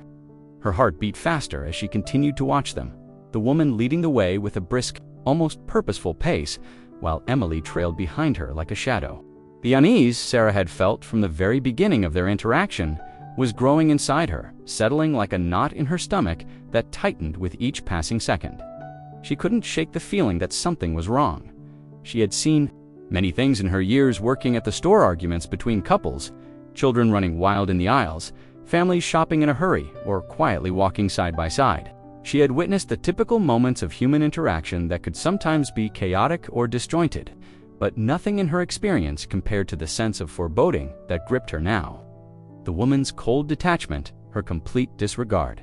For Emily, the way she seemed to move through the store with a sense of urgency as though everything else around her was irrelevant. These things stuck with Sarah in a way that no ordinary customer interaction ever had. The more she thought about it, the more it didn't add up. Parents didn't act like that. At least, not the parents Sarah had seen in her time at the register. Of course, she had encountered parents who were busy, distracted, even impatient. But there was always a flicker of something, some form of concern, some acknowledgement that the child was there, that they mattered. But this woman, she had barely looked at Emily. She hadn't even spoken to her with any sense of affection or care. It was like Emily was just another item on a shopping list, another obligation to be dealt with. No different from a carton of milk or a loaf of bread. And Emily, the girl's silence. Her reluctance to meet Sarah's gaze, the way she moved so carefully, so quietly, it all pointed to something far deeper than simple discomfort. Emily wasn't just embarrassed or annoyed with her mother. She was scared, terrified even. Sarah could feel it in every gesture, in every glance the girl stole toward her before quickly looking away. It was the kind of fear that wasn't born from a typical parent-child disagreement. It was the kind of fear that was rooted in something far more insidious, something that Sarah wasn't sure she could identify just yet. Her mind raced with possibilities. Maybe Emily was just being a typical teenager, trying to assert her independence in a way that was alienating her mother. Maybe she had a strained relationship with her parent and had learned to keep her head down to avoid confrontation. But as Sarah stood there watching the pair, she knew it was something more, something darker. The woman was now at the door, holding it open with a slight push, waiting for Emily to follow her out. Emily hesitated for a moment, her small body tense, almost as if she was bracing herself. The woman didn't look back, didn't wait for her daughter to catch up. There was no softness in the way she moved, no patience in the way she stood at the door, merely an impatience for the next task, the next thing to check off her list. It made Sarah's blood run cold. She knew she couldn't just let them walk out of the store without doing something. But what could she do? She wasn't a social worker. She wasn't a police officer. She had no authority to intervene beyond offering a kind word or a suggestion to Emily. And yet, the idea of standing by, of doing nothing, felt impossible. Sarah had seen enough in her life to recognize the signs of abuse, the signs of a child in distress, Emily's fear, the way she had pulled away when Sarah had tried to comfort her, the way she had hesitated to even speak it, all pointed to something that wasn't right. Her gut told her this wasn't something she could walk away from. Something in her soul was telling her that if she let them leave now, if she turned her back on this moment, she would regret it forever. She had seen too many small acts of kindness ignored, too many children left in unsafe environments. And she had learned the hard way that sometimes standing by isn't enough. Sometimes it takes action. Sometimes it takes pushing past the hesitation and trusting the instincts that tell you something isn't right. But as the seconds ticked by, the doubts started creeping in. What if she was wrong? What if Emily was just having a bad day or had a strained relationship with her mother that would resolve itself with time? What if she was overreacting? What if there was no abuse, no neglect, just a difficult family dynamic that would work itself out? The fear of making a mistake, of interfering where she wasn't needed, was almost paralyzing. But something inside Hertha, same instinct that had guided her to this moment, told her not to let go of it, not to let it slide. More time at the door, at Emily and the woman disappearing into the night. The girl still trailing behind her mother with that same quiet, fearful demeanor. That knot in her stomach twisted again, and with a deep, shaky breath, Sarah made up her mind. She couldn't just watch them leave, not without knowing Emily would be okay. Sarah's heart raced as she turned toward the manager's office, the decision already made. She didn't know exactly what she was going to say or how this would unfold, but she knew she couldn't sit by and do nothing. She had to follow her gut, even if it meant stepping outside her comfort zone, even if it meant putting herself in a position where she might not have all the answers. She had to trust that doing something, anything, was better than letting this moment slip by. As she walked, she felt her resolve harden. Whatever this was, whatever was happening between Emily and her mother, it wasn't something Sarah could ignore. The feeling in her gut, the instinct to act, was stronger than any doubt she might have had. And she wasn't going to let Emily disappear into that cold world without trying to help. Sarah stood there for a moment, her hands trembling slightly as she watched Emily and her mother leave the store, the cold finality of it hanging in the air. She had seen the girls' eyes wide, full of fear and uncertainty, and yet the moment Emily had walked away, the instinct to act had grown stronger. She couldn't just stand by and pretend that everything was fine, that nothing was amiss. The knot in her stomach, the feeling that something wasn't right, wouldn't let her rest. Something about the way the woman had treated Emily. The girl had moved so quietly and cautiously, screamed that there was more going on than a simple mother-daughter argument. The moment the door closed behind them, Sarah's heart began to race. She didn't know what she expected to happen, but she knew she couldn't simply ignore the unease that had taken root in her chest. She had seen 1,000 families pass through the store, each with their own quirks, their own tensions, but this was different. The fear in Emily's eyes, the distance between them, the coldness in the woman's behavior was all wrong. Too wrong to just let it go. She wasn't imagining it. She had seen it for herself. Her mind raced. What could she do? The woman was gone now, probably on her way out of the parking lot by now. But Sarah couldn't shake the image of Emily's quiet, terrified face. She felt like she was suffocating, her instincts screaming that she needed to act, that something needed to be done. But what? She wasn't trained for this. She wasn't a social worker. She didn't know how to navigate this kind of situation. What if she was overreacting? What if this was all just a misunderstanding? The uncertainty twisted in her gut, and for a brief moment, Sarah almost convinced herself to let it go. Maybe she was imagining things, maybe she was jumping to conclusions. But every time she thought about Emily's fearful expression, her hesitation to even look up at anyone, her instinctive need to shrink away from the woman who was supposed to protect her, it felt like a gut punch. No, this wasn't nothing. Sarah knew that. Taking a deep breath, Sarah's eyes darted toward the phone on the register. The store was quieter now, with the evening winding down and only a handful of customers left. She had a moment of peace, but the tension still gripped her. She had to do something, but what could she do without causing a scene? Without pushing Emily's already fragile trust too far? Her fingers hovered over the phone, and a shiver ran down her spine. She had seen enough to know that this wasn't a normal situation. It wasn't a normal family dynamic. Emily needed help hand Sarah was the only one who could make a difference. Without thinking too much, Sarah picked up the phone and dialed the number for the police. The line rang a couple of times before it clicked, and a calm, professional voice answered on the other end. "Police, how can I help you?" the dispatcher asked, their tone polite but businesslike. Sarah swallowed, her throat dry as she fought to steady her voice. "Hi, I'm at the grocery store on 4th Street, she said, trying to keep her voice steady. I'm worried about a child. I think she's in danger." The words felt foreign coming out of her mouth, but once she said them, she knew they were true. She couldn't take them back. She couldn't ignore the weight of what she had seen. "Okay, can you tell me what's happening?" the dispatcher asked, clearly attentive now. Sarah glanced at the door, where the woman and Emily had disappeared. The image of Emily's frightened face still burned into her mind. "I saw a little girl. She was alone, and she was really scared. Her mother, well, I don't think she's really acting like a mother. She was cold and indifferent. I don't know what's going on, but I think something's wrong. The girl, she's terrified.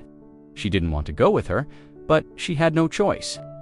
The words rushed out in a flood, and Sarah could hear the dispatcher scribbling something down. She could feel her pulse pounding in her ears. What if the police didn't take her seriously? What if she was overreacting? I didn't see anything specific, but I can't shake the feeling that something's wrong. I think she needs help.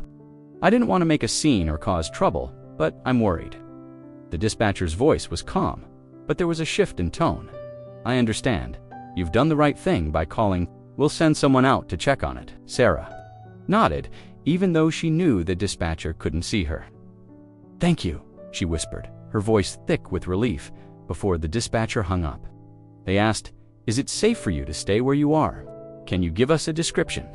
Of the woman or the child? Sarah glanced toward the door again, her eyes narrowing as she recalled the woman's features. The woman was tall, in her 30s, dark hair, wearing a gray coat. The girl was small, maybe 8 or 9, with brown hair, wearing a pink jacket. She was very quiet, very withdrawn. The dispatcher repeated the details back to her and assured her that officers would be dispatched immediately. As Sarah hung up the phone, she felt a mixture of relief and anxiety. It was done now. She had done what she could. But as she returned to her post behind the register, she couldn't shake the feeling that she had just opened a door to something much bigger than she had anticipated. As she looked around the store, the hum of activity seemed to fade into the background. The clock on the wall ticked slowly, its steady rhythm reminding her that she had done what needed to be done. She couldn't fix this herself, but she had given Emily a chance. And that was the most she could do. The rest was out of her hands. The quiet of the store had returned, but Sarah couldn't shake the sense of urgency that pulsed beneath her skin.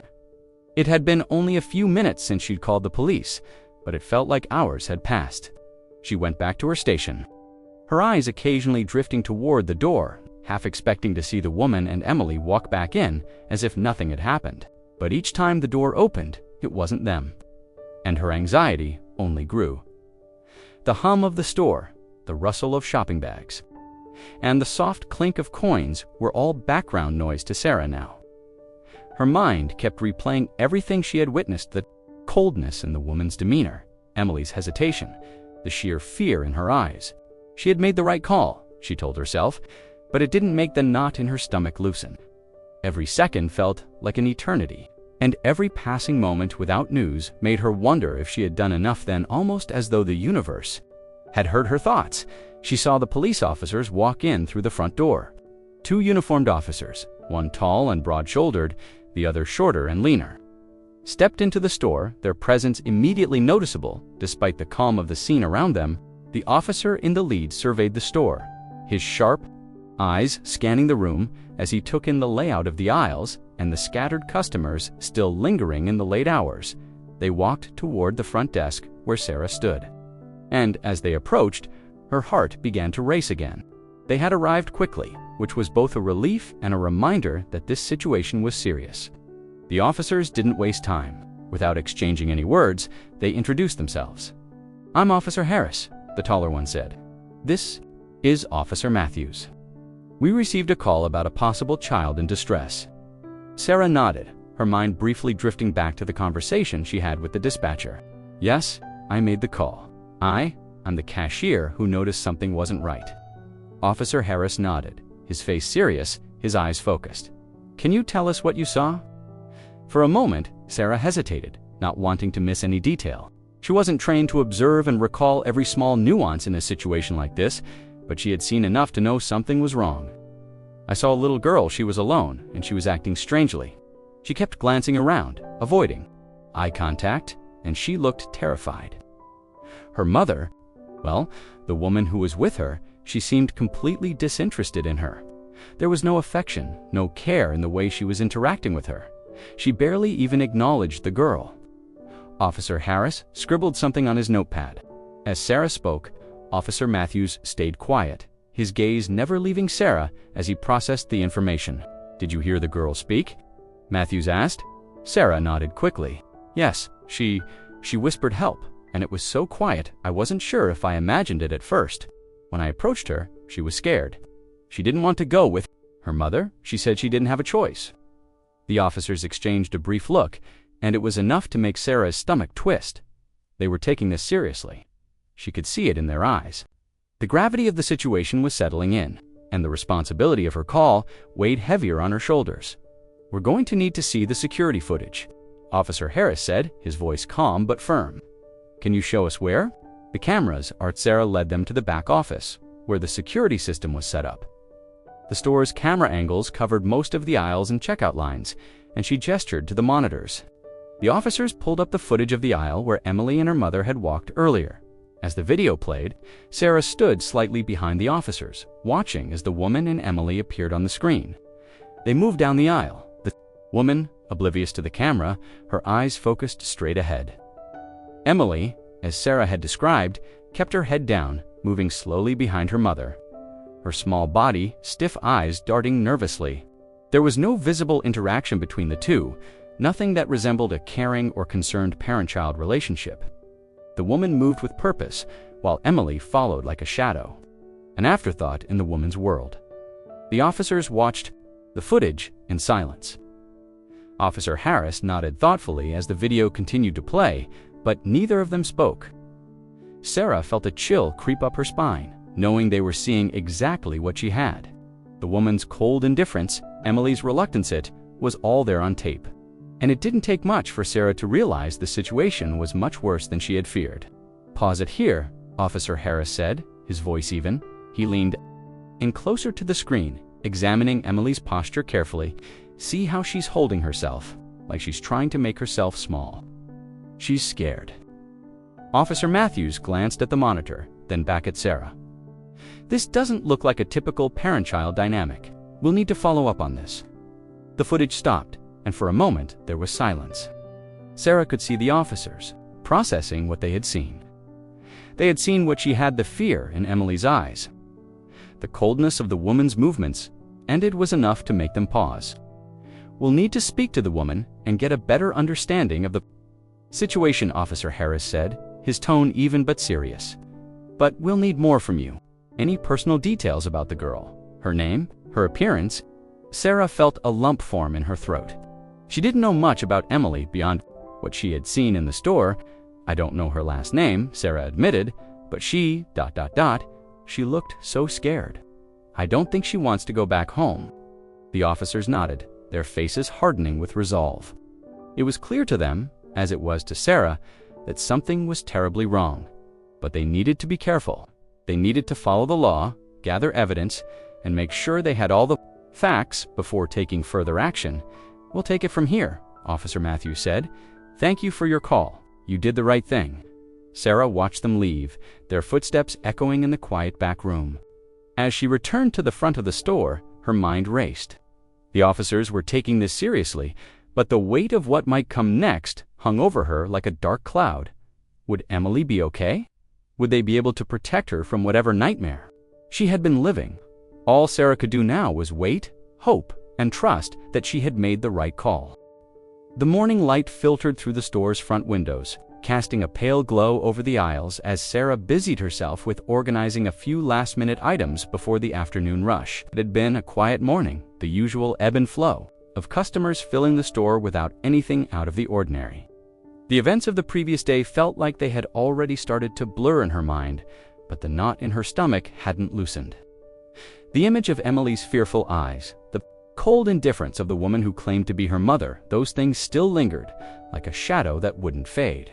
Sarah hadn't heard anything more from the police after her call, and though she tried to tell herself that everything would be okay, she couldn't shake the nagging feeling that something was still wrong. She was arranging a display near the checkout when she heard the sound of footsteps behind her. She turned, half expecting another customer, but instead, she was met by the sight of a uniformed officer standing in the aisle, his face solemn but not unfriendly. "Good morning," the officer said, his voice calm but direct. "Are you Sarah?" Sarah blinked, surprised. She hadn't expected a follow-up so soon. She nodded. "Yes, that's me. Can I help you?" "I'm Officer Jackson," he said, holding up his badge to show her. "I'm with the police department. I wanted to ask you a few more questions about the situation with the little girl. Emily, we've been able to trace her mother. Her name is Lisa, and we're currently investigating the situation further." Sarah's heart skipped a beat at the mention of Emily's name. She hadn't expected them to follow up so quickly, but she knew that if Emily's mother had been found, things were getting serious. She wiped her hands on her apron, trying to steady her breathing, but she felt her pulse quicken. "Of course," Sarah said, stepping aside to allow him to approach. "What do you need to know?" Officer Jackson glanced around briefly, ensuring they were out of earshot from the few customers nearby, then looked back at Sarah. "We've tracked down Lisa, Emily's mother. She's been in and out of the system for a few years, now some minor offenses. But nothing that raised major red flags until recently. We've been looking into her background, and it seems there may be some ongoing issues that could explain her behavior towards Emily." Sarah's stomach dropped as she listened to the officer's words. The mention of minor offenses barely scratched the surface of what Sarah had observed. The coldness in Lisa's demeanor, the way she treated Emily like an inconvenience, it felt like more than just neglect. There had to be more to it, more than what the officer had found so far. She couldn't help but feel a surge of frustration at the thought that Emily had been stuck in that environment, caught between a mother who didn't care and a world that couldn't protect her. "Did you find out anything else about them?" Sarah asked, her voice barely above a whisper, as if she feared saying the wrong thing. Officer Jackson nodded, glancing over his shoulder briefly to make sure no one was listening. "We've spoken to a few neighbors, some people who've seen them together. The picture we're getting isn't good. Lisa's had some issues with substance abuse, and there are allegations of domestic violence in the past. We're still piecing it all together, but it's clear that Emily's been living in a toxic environment." Sarah's chest tightened as she processed his words. The piece of the puzzle she had been missing, substance abuse, domestic violence, finally clicked into place, making everything she had witnessed suddenly make more sense. No child should have to endure that, and Emily had been carrying that burden alone. The idea that Emily had been living in fear, day after day, without anyone to help her, gnawed at Sarah's insides. She had known, deep down, that this wasn't just an unhappy family. It was something far more dangerous. "We're looking at all the angles," Officer Jackson continued, his voice steady, but Sarah could hear the underlying concern in it. "We've made contact with some of Emily's relatives, but so far, there's been no sign of a support system. No one's been able to step in on her behalf. We're working on getting her into a safe place." Sarah felt a flicker of hope at his words, but it was tempered by the heaviness in her chest. Safe place. That was what Emily needed. That was what she deserved. But how long would it take to make that happen?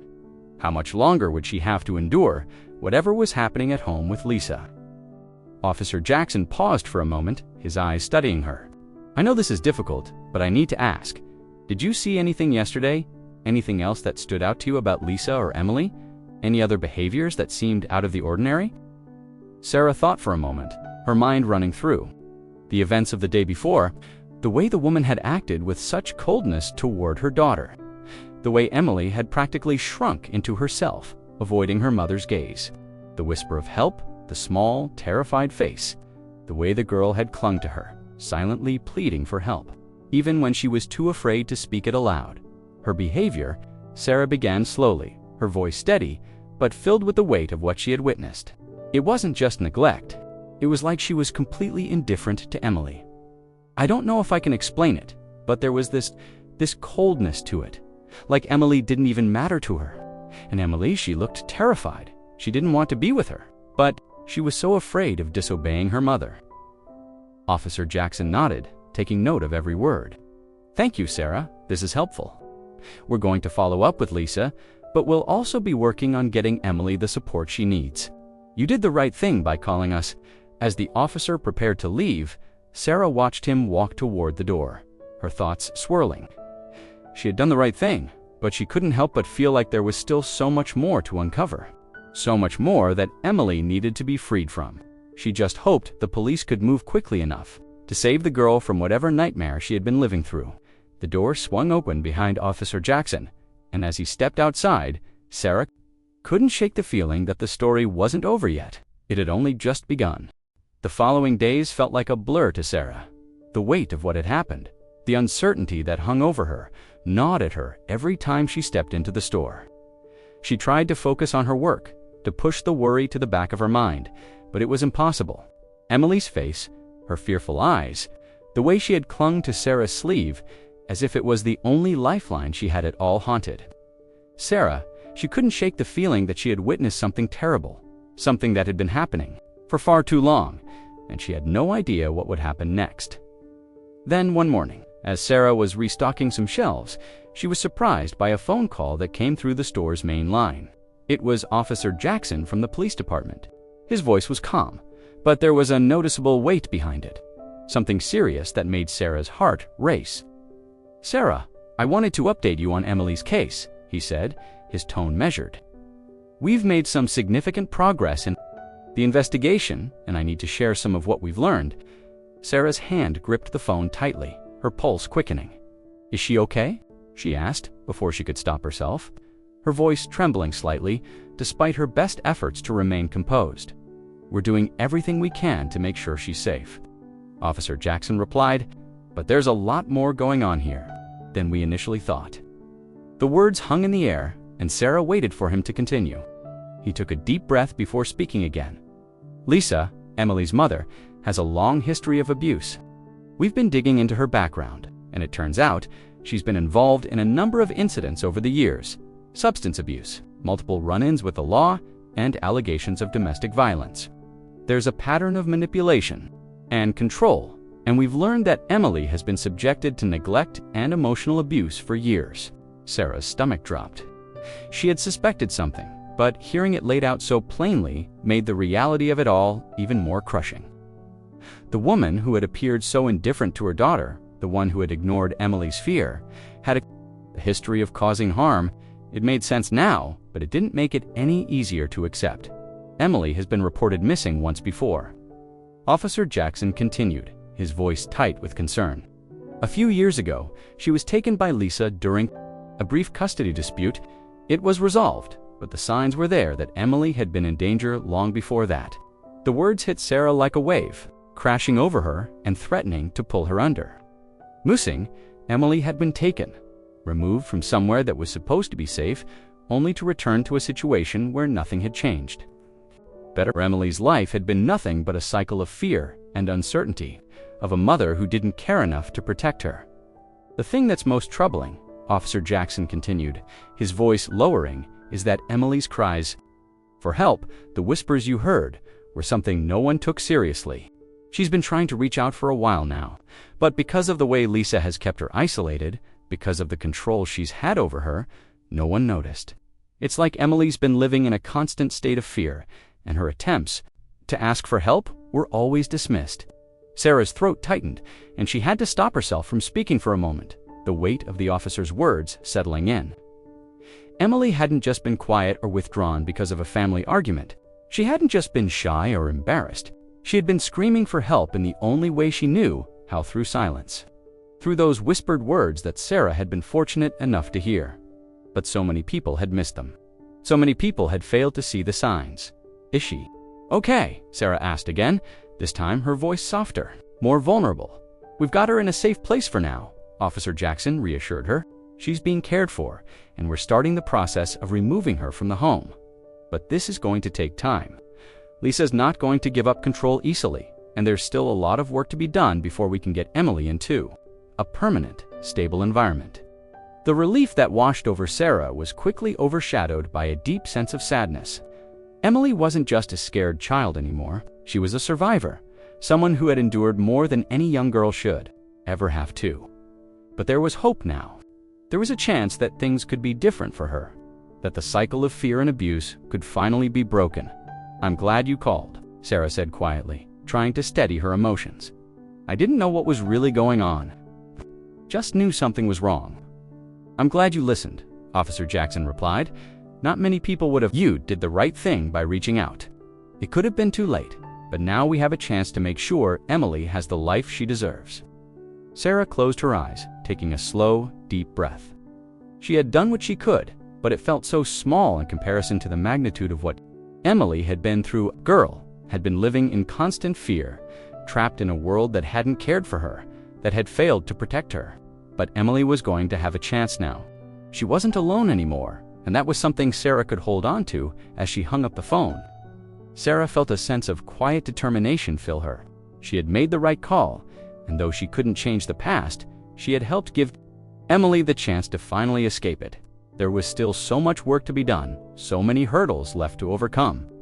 But for the first time in what must have been years, Emily had a chance at a life free from fear.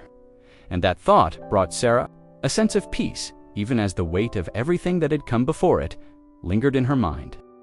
The phone rang again the next afternoon, and this time it was Officer Jackson on the other end. Sarah's stomach twisted when she saw the number flash across the screen. She had been waiting for an update, but the call still made her anxious. Her mind racing with questions. She had spent the morning trying to focus on her work, but the thought of Emily, of everything the girl had been through, kept pulling at her, reminding her that it wasn't over yet. "Hello," Sarah answered, her voice tight with anticipation. "Sarah, this is Officer Jackson," he said, his tone calm but with a quiet weight behind it. "I wanted to give you an update on Emily." Sarah's breath caught in her chest. She waited for him to continue, her hands gripping the edge of the counter. "Is she okay?" she asked, unable to keep the worry from her voice. "She's safe," Officer Jackson replied. "She's been placed in protective custody, and we're doing everything we can to make sure she's supported during this transition. Emily is in a safe, stable environment for now." The relief hit Sarah like a wave, flooding through her with such intensity that she almost felt lightheaded. Safe. Emily was safe. It was the answer Sarah had been hoping for, but hearing it out loud from someone who was actively involved in helping her made it all feel more real. After everything the girl had been through, after the fear and the silence, Sarah couldn't help but let out a breath she hadn't realized she'd been holding. But Officer Jackson continued, and the shift in his voice brought Sarah's focus back to the conversation. "She's still very scared. She's been through a lot, and while she's no longer in immediate danger, it's going to take time for her to heal. She's been through emotional and physical trauma, and right now, she's understandably afraid." The words struck a chord in Sarah's chest, and a deep sadness washed over her. Emily had suffered more than anyone should ever have to. Even though she was safe now, the scars from what she had endured were not going to disappear overnight. She was free from the woman who had controlled her, free from the environment that had suffocated her. But that didn't mean her pain was gone. It would take time to process, to feel secure, to rebuild trust. Is she... Is she okay? I mean, is she talking to anyone?" Sarah asked, her voice softer now, the concern for the girl creeping back in. "She's still very quiet," Officer Jackson said.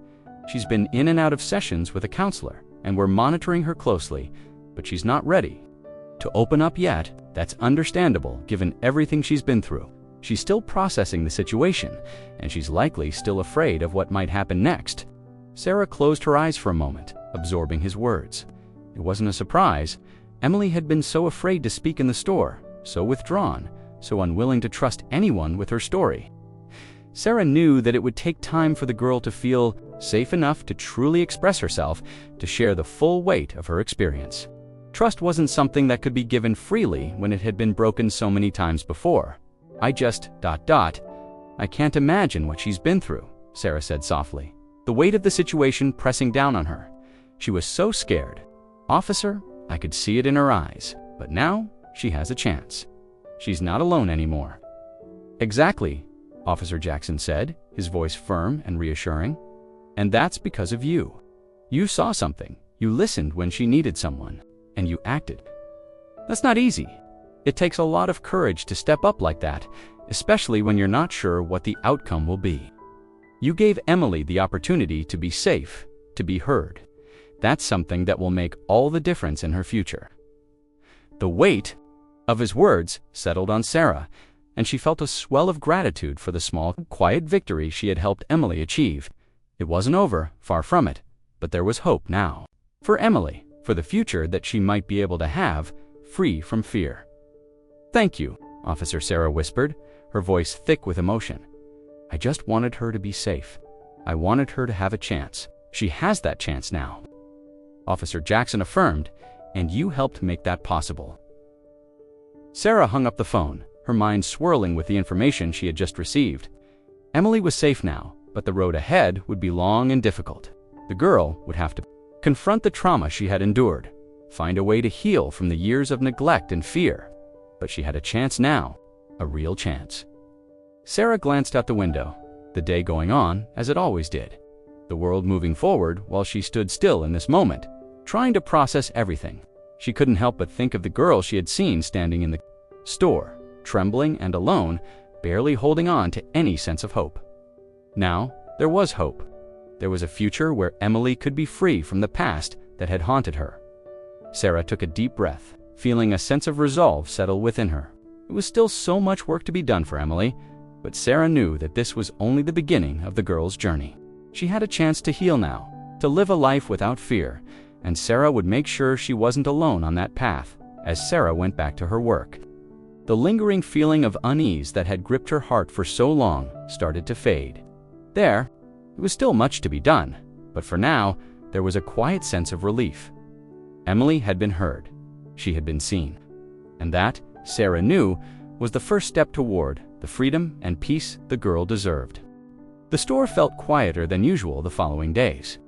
It wasn't the lack of customers or the slow rhythm of her work, it was the stillness that had settled over Sarah.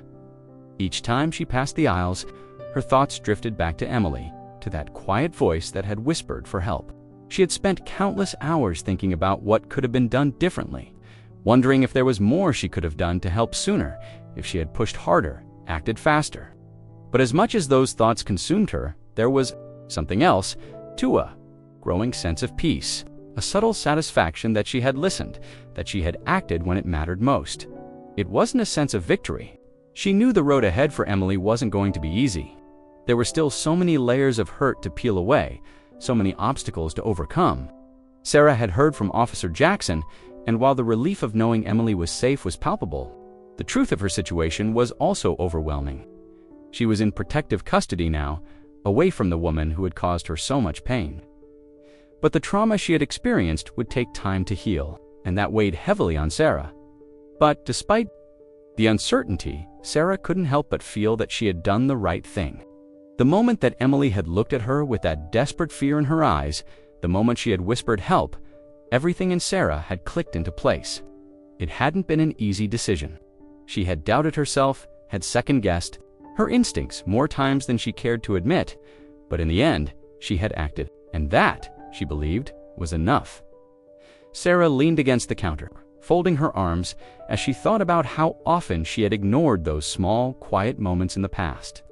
How many times had she brushed off the gut feeling that something wasn't quite right? How many times had she let her own discomfort or doubt stand in the way of doing what she knew deep down was right?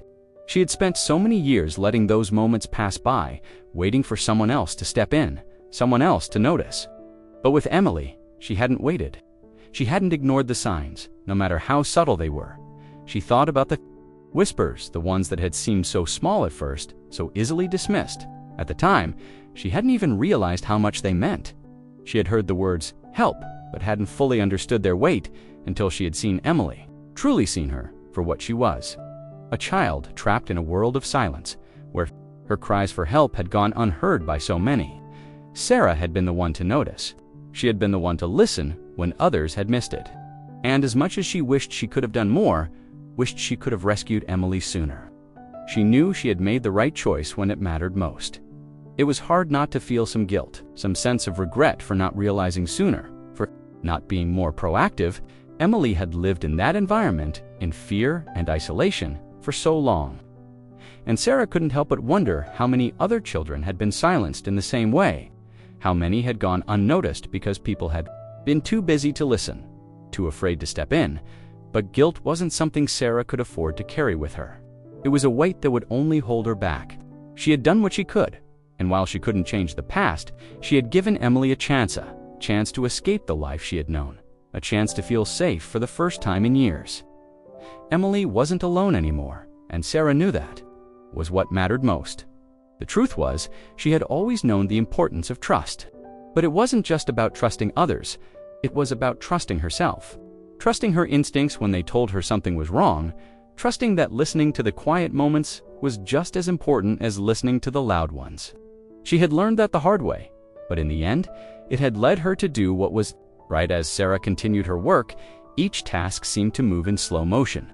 The customers came and went, but her mind was somewhere else, still wrapped up in the events that had unfolded. She thought about Emily, about how the girl would one day look back on this time in her life. She would remember the fear, the silence, but hopefully she would also remember the moment someone saw her, really saw her, and took action. She would remember that someone listened when she whispered. Even when others did in single quotes Sarah wished she could have done more, could have offered more comfort, could have saved Emily from everything that had happened to her. But she knew that sometimes the most important thing wasn't fixing everything, it was showing up, standing beside someone and letting them know they were not alone. That was what Sarah had done. She had been there for Emily when no one else had been, and in that moment, that was enough. The door of the store jingled as a new customer walked in. The normal rhythm of the day continuing, but Sarah stood still for just a moment longer, letting the weight of her thoughts settle. The world kept moving, but for Emily, it was different now. She had a chance, and that Sarah knew was worth everything. The days that followed the resolution of Emily's situation felt oddly empty. Though Sarah couldn't shake the weight of what had happened, the store, the hum of customers, the chatter, all of it felt distant, as though the world had moved on without her. It wasn't that she wasn't grateful for the outcome. Millie was safe, and the woman who had caused so much harm had been arrested. But the lingering unease inside her, the echo of the fear she had seen in Emily's eyes, refused to dissipate. The after-effects of the incident had left her feeling more disconnected than ever, caught between the relief of knowing that Emily had been rescued and the unsettling thought of how many other children might be suffering in silence. Just as Emily had been, Sarah couldn't stop thinking about the girl. Every time she closed her eyes, she saw Emily's face pale and filled with fear, her small frame trembling. She had been so alone, so isolated in a world that had been shaped by abuse and neglect. How many others were out there struggling to be seen, to be heard, but too scared to ask for help? How many children had learned to be quiet, to hide their fear because no one had listened before? Sarah's thoughts would often drift to those questions, and with each one, a gnawing guilt crept in. She had done what she could, but how many had slipped through the cracks before her? How many had silently suffered while everyone else continued, with their lives oblivious to their pain? The guilt wasn't entirely rational. Sarah knew that. She had acted when it mattered most, had done what she could to help Emily, and it had made all the difference. But the questions still lingered, lingering like a storm cloud that refused to dissipate. She knew there was only so much one person could do, but the thought of those who might be suffering in silence, unseen, kept her up at night. She couldn't forget about Emily. She couldn't forget that there were likely others out there who needed someone to step in, to listen when they whispered their pleas for help. The truth was, it felt like a fragile victory. Emily's life was no longer at immediate risk, but her recovery wasn't something that would happen overnight.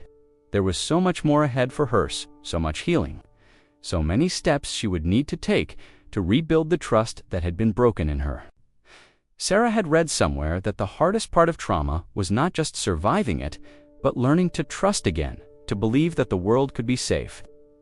Emily was starting from scratch in so many ways, and Sarah knew that the girl would carry the scars of her past for a long time. As much as Sarah wanted to do more, she knew there was little she could do now. The police were handling the case. Emily was in a safe place, and Sarah had done everything she could by reaching out when she did. But she kept thinking about the long road ahead for Emily. Would she be able to overcome the years of fear, of being made to feel invisible? Would she ever be able to trust again? Sarah couldn't imagine what the girl's life had been like, what it felt like to be so alone in the world, to have no one to protect her. It was heartbreaking, and the more she thought about it, the harder it became to ignore the feelings that had been stirred within her at night. Sarah would lie awake, wondering about Emily, about her safety, about the recovery process. She found herself searching for any news, checking for updates from the police or the social services team assigned to Emily's case. She knew it was important to keep a healthy distance, to let the professionals do their work, but she couldn't help herself. She felt a deep need to know that Emily was okay, to hear that she was getting the care she deserved. The phone calls she made to Officer Jackson were brief, but each time he reassured her that Emily was progressing, that she was slowly adjusting to the new environment. There were moments when Emily would speak, when she'd begin to open up, and though it was difficult, it was also a sign of progress. Sarah held on to that, hoping that with time, Emily would find a way to heal, that the girl would feel safe, enough to begin trusting the world around her again every now and then. Sarah would catch herself scanning the store, watching the families who passed through, the children who laughed and chattered, the parents who seemed to care so naturally for their kids. She would catch a glimpse of something that reminded her of Emily, perhaps a child with the same wary look in their eyes, perhaps a parent with the same coldness she had seen in Lisa. Each time, she would wonder if the child was okay, if they were hiding their fear, or if they too were silently asking for help. The weight of it all was heavy, and Sarah felt herself torn between the desire to act, to intervene, and the knowledge that sometimes she couldn't do everything. The world was vast, and she couldn't save everyone, but what she could do, what she had done, was enough. She had seen the signs, listened to the whispers, and acted when it mattered most. And Emily was safe because of it. But still, the questions lingered. How many others were out there, silently crying out for someone to see them? Sarah didn't know, but she knew one thing for certain. She wouldn't stop listening. She wouldn't stop paying attention to those quiet moments when fear and pain were hidden behind silence. If nothing else, she would continue to listen, to be present for the children who needed someone, even if she couldn't always save them all. She had saved one, and that was something worth holding on to. Weeks passed, and slowly, life at the store began to settle back into a rhythm. The bustle of customers, the routine of stocking shelves, and the quiet hum of the register became the soundtrack to Sarah's days again. But even as she moved through her tasks, there was always a part of her that remained with Emily, wondering how the girl was adjusting, how she was healing. Sarah couldn't forget the fear in Emily's eyes, the way the girl had clung to the smallest thread of hope even when she seemed so convinced that nothing could change. Sarah had made calls to Officer Jackson and received updates from time to time. Emily was in a foster home now, surrounded by people who cared for her, people who were dedicated to helping her heal. Sarah had heard that she was slowly opening up, taking small steps toward feeling safe again. She was attending counseling and starting to trust the adults around her, adults who weren't just there to control her, but to care for her in the way she had always deserved. It was a process, one that would take time, but at least Emily was no longer in harm's way. That thought, though it didn't erase the pain of what she had endured, gave Sarah a sense of peace. Still, the question of how to move forward lingered. In Sarah's mind, she had helped Emily, but in some ways, she felt disconnected from the girl now. She couldn't be the one to heal her, to fix everything, and that realization was difficult to swallow. There was only so much one person could do. Sarah knew that, but the need to make sure Emily was truly okay, to know that she was on the path to healing, never quite left her. She would check the news, hoping for any small piece of information that would tell her that Emily was thriving, that she was beginning to live the life she deserved. Then one morning, as Sarah was sorting through the mail at the front of the store, she saw Ita's small envelope with her name written in careful handwriting. The return address was from the foster agency, and her heart skipped a beat. She knew before she even opened it, that this letter was from Emily. With trembling hands, Sarah tore open the envelope. Inside was a simple card, the kind that children often write when they want to say thank you. She unfolded the card slowly, her eyes scanning the neat, familiar handwriting. It wasn't a long letter, but it was enough to make Sarah's heart ache in the best way. "Dear Sarah," it began, "I don't have the right words to thank you for what you did. You saved my life. I don't think I would have made it without you. You were the only one who saw me, who listened. You made me feel like I mattered. I'm safe now, and I have people who care about me. I don't know what would have happened if you hadn't helped me, but I know that I'm not alone anymore. Thank you for giving me a chance to be okay. Love, Emily." Sarah read the letter through twice, each time her eyes filling with tears. She had always feared that Emily would be too scarred to ever feel safe again, too broken by the years of fear and neglect to trust anyone. But here it was, in black and white proof that she had made a difference, that Emily was finding her way, step by step. The letter was short, but it was everything. It was a reminder that even the smallest act of kindness could change someone's life.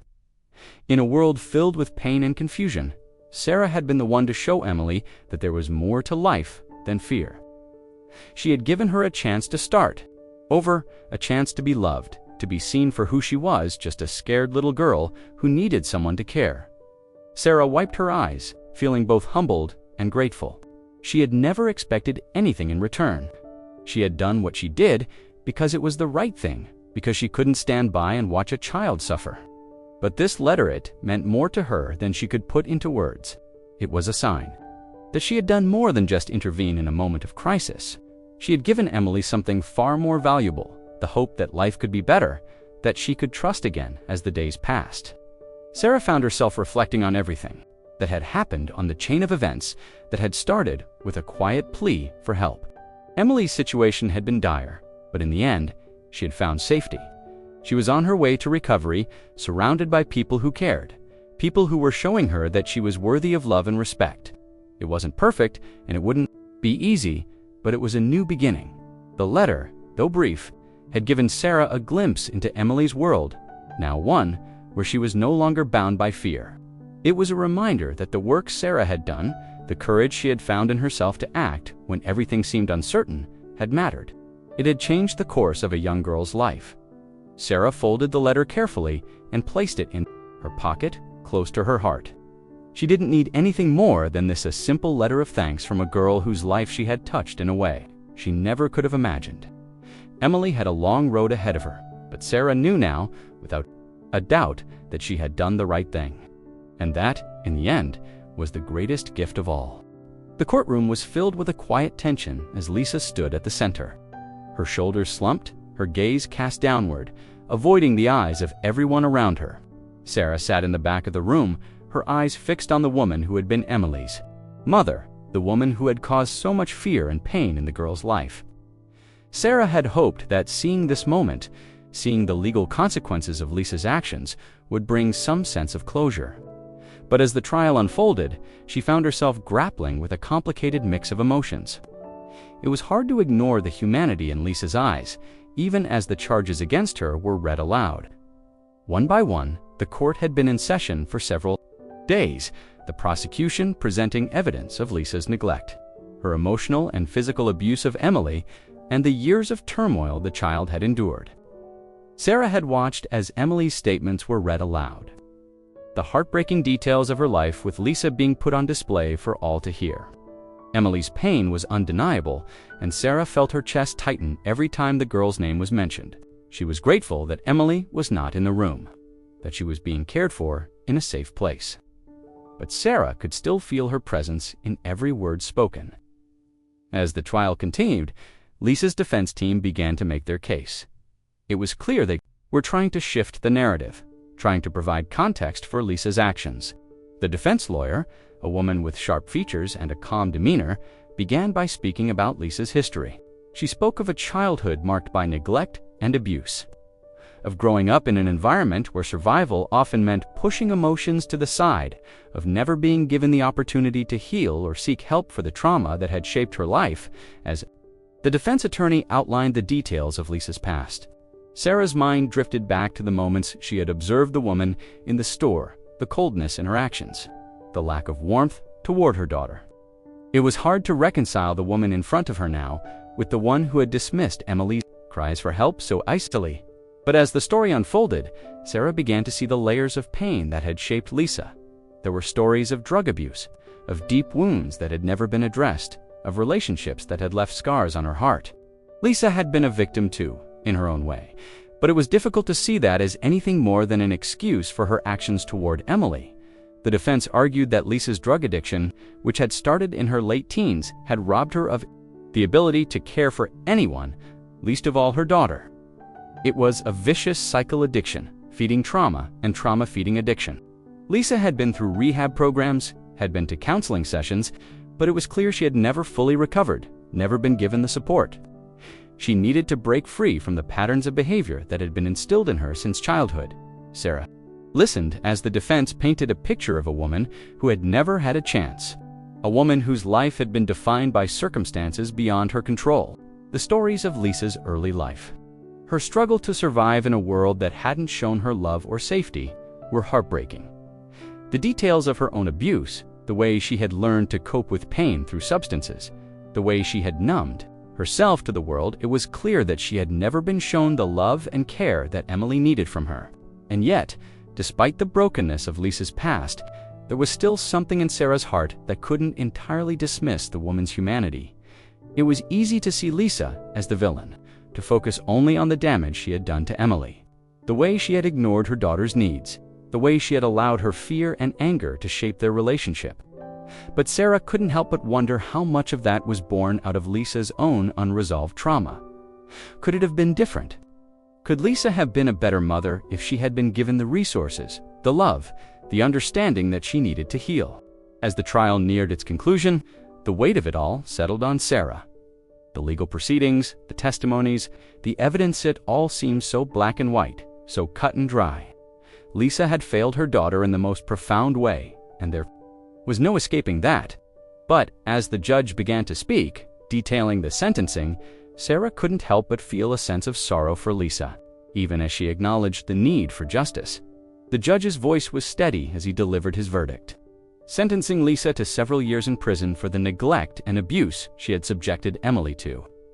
It was the right thing, the fair thing, but Sarah couldn't help but feel conflicted. Lisa had caused irreparable harm to her daughter, but she had also been shaped by a lifetime of trauma and loss. There was no easy answer to the question of how much responsibility Lisa should bear. For the way things had turned out, as Sarah left the courtroom that day, her thoughts were heavy. She had hoped for closure, for a sense of peace, but instead, she was left with more questions. Lisa's story was tragic, but so was Emily's. One woman's suffering had translated into another's pain, and Sarah knew that there was no simple way to resolve that. She couldn't change the past, couldn't fix everything that had gone wrong, but she could continue to support Emily, to give her the love and care she had never received. In the end, Sarah knew that justice had been served, but she also knew that the true work had just begun.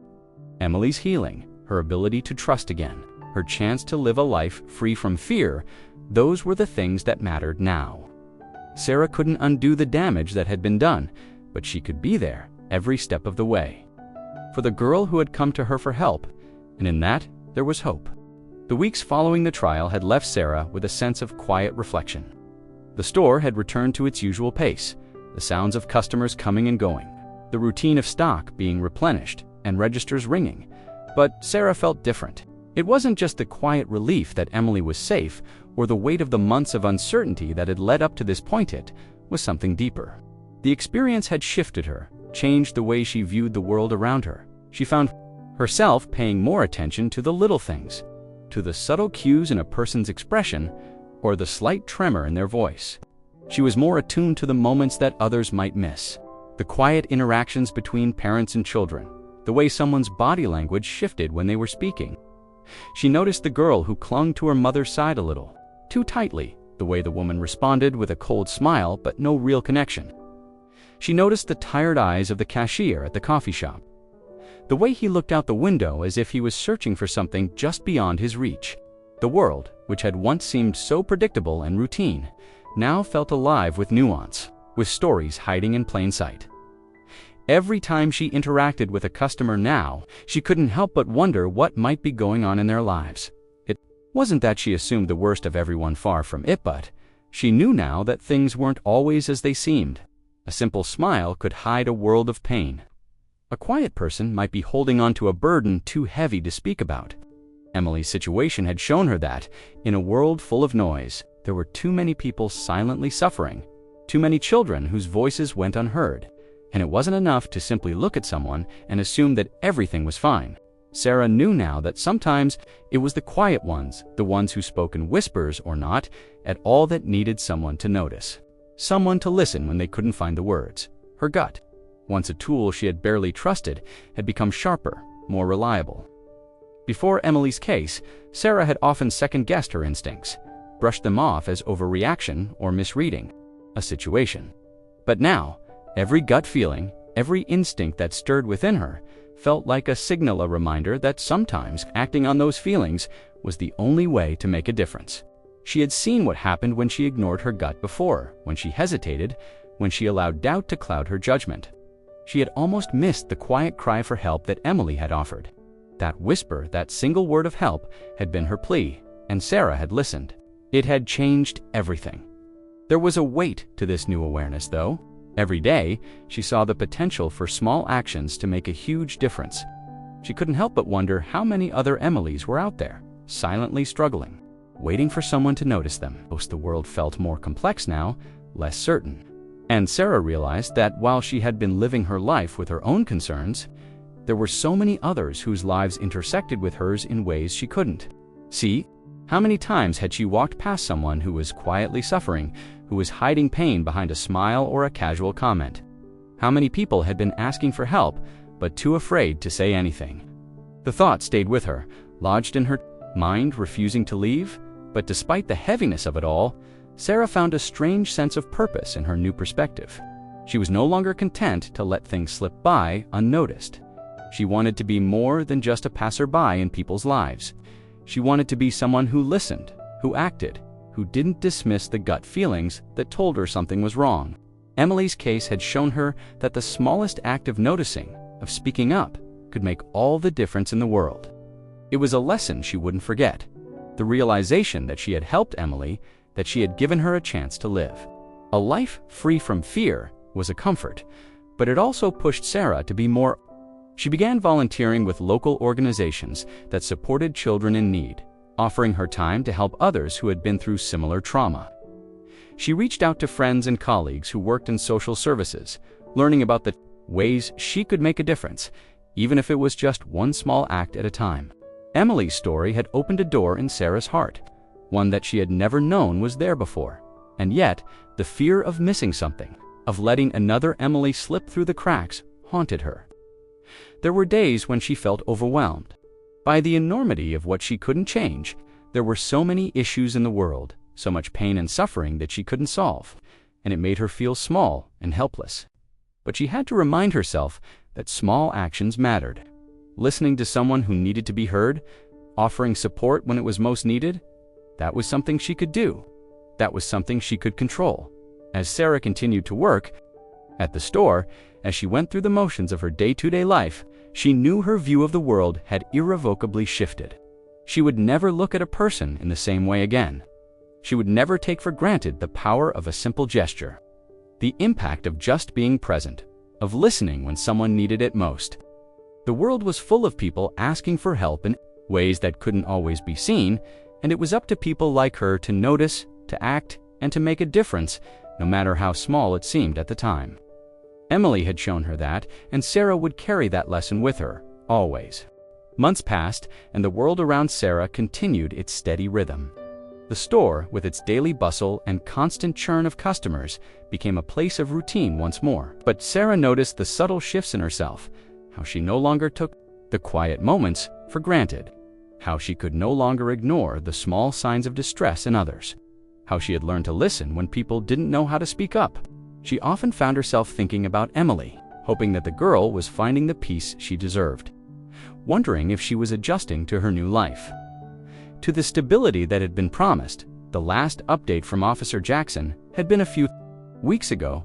Emily was in foster care, away from her mother, and surrounded by people who were working hard to make sure she was safe, loved, and cared for.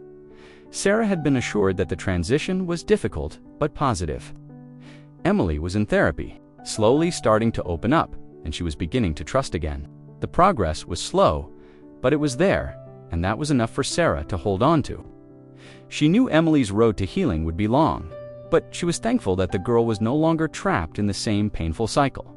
One afternoon, as Sarah was folding a stack of shirts, her hands paused when she noticed a familiar envelope resting on the counter. It was small, with a return address from the foster agency. Her heart skipped a beat as she quickly opened it, unfolding the letter carefully. She recognized Emily's handwriting immediately, the neat and careful strokes that seemed so full of intent, despite the years of silence and fear that had once defined her.